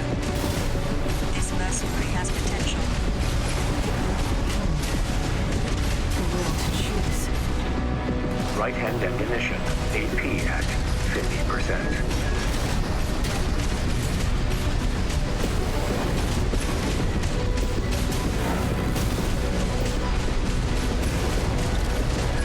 No repair kits remaining. Oh, ow, no, no! One cannot fly on borrowed I got wings. staggered and he got me with the missiles and the pile bunker. Yet, Raven. That was such a combo. Yeah, that's the really big problem. I don't think like it really got showcased up until that point. Like Raven can just combo you. And that came from just I didn't even get direct hit by the grenade launcher. I dodged, but I got hit by the AoE of the grenade launcher. And that did enough damage to stagger me into the missiles, into the pile bunker. So we're pretty much running out of time, so I'm going to call it there. Thanks everybody who tuned in. If you're curious about me streaming, I don't stream very often. It's a hobby. Follow if you want. Don't expect common streams, but I am one of the producers here on Hotfix. So I really would appreciate it if you follow GDQ, tune in for our regular content here on Hotfix. It was returned that it's coming back in May, so we're going to have more Hotfix shows, and I'm really excited about that. So keep an eye out for that. Yeah, absolutely. Ray, thank you so much for coming on. It was a blast. Watching this game was very, very enjoyable. So thank you very much. Appreciate it. Yeah, thanks for having me. Yeah, of course. Gamers, thank you for watching, but fret not. The hotfix is not over for this evening. I'm happy to tell you that we will have speedruns from the crypt with our very own Ecdysis coming up next. Also, just so you know, your subs, Prime Gaming subs, gift subs, and bits cheered on this channel help support the hotfix. So if you enjoy watching speedruns, consider subscribing to the channel. We would greatly appreciate it. All right, gamers, that's it for Challenger Approaching for this evening. That's it for me. I am ADEF. If you enjoyed the show, stick around. We got more hotfix horror speedruns coming up right after this.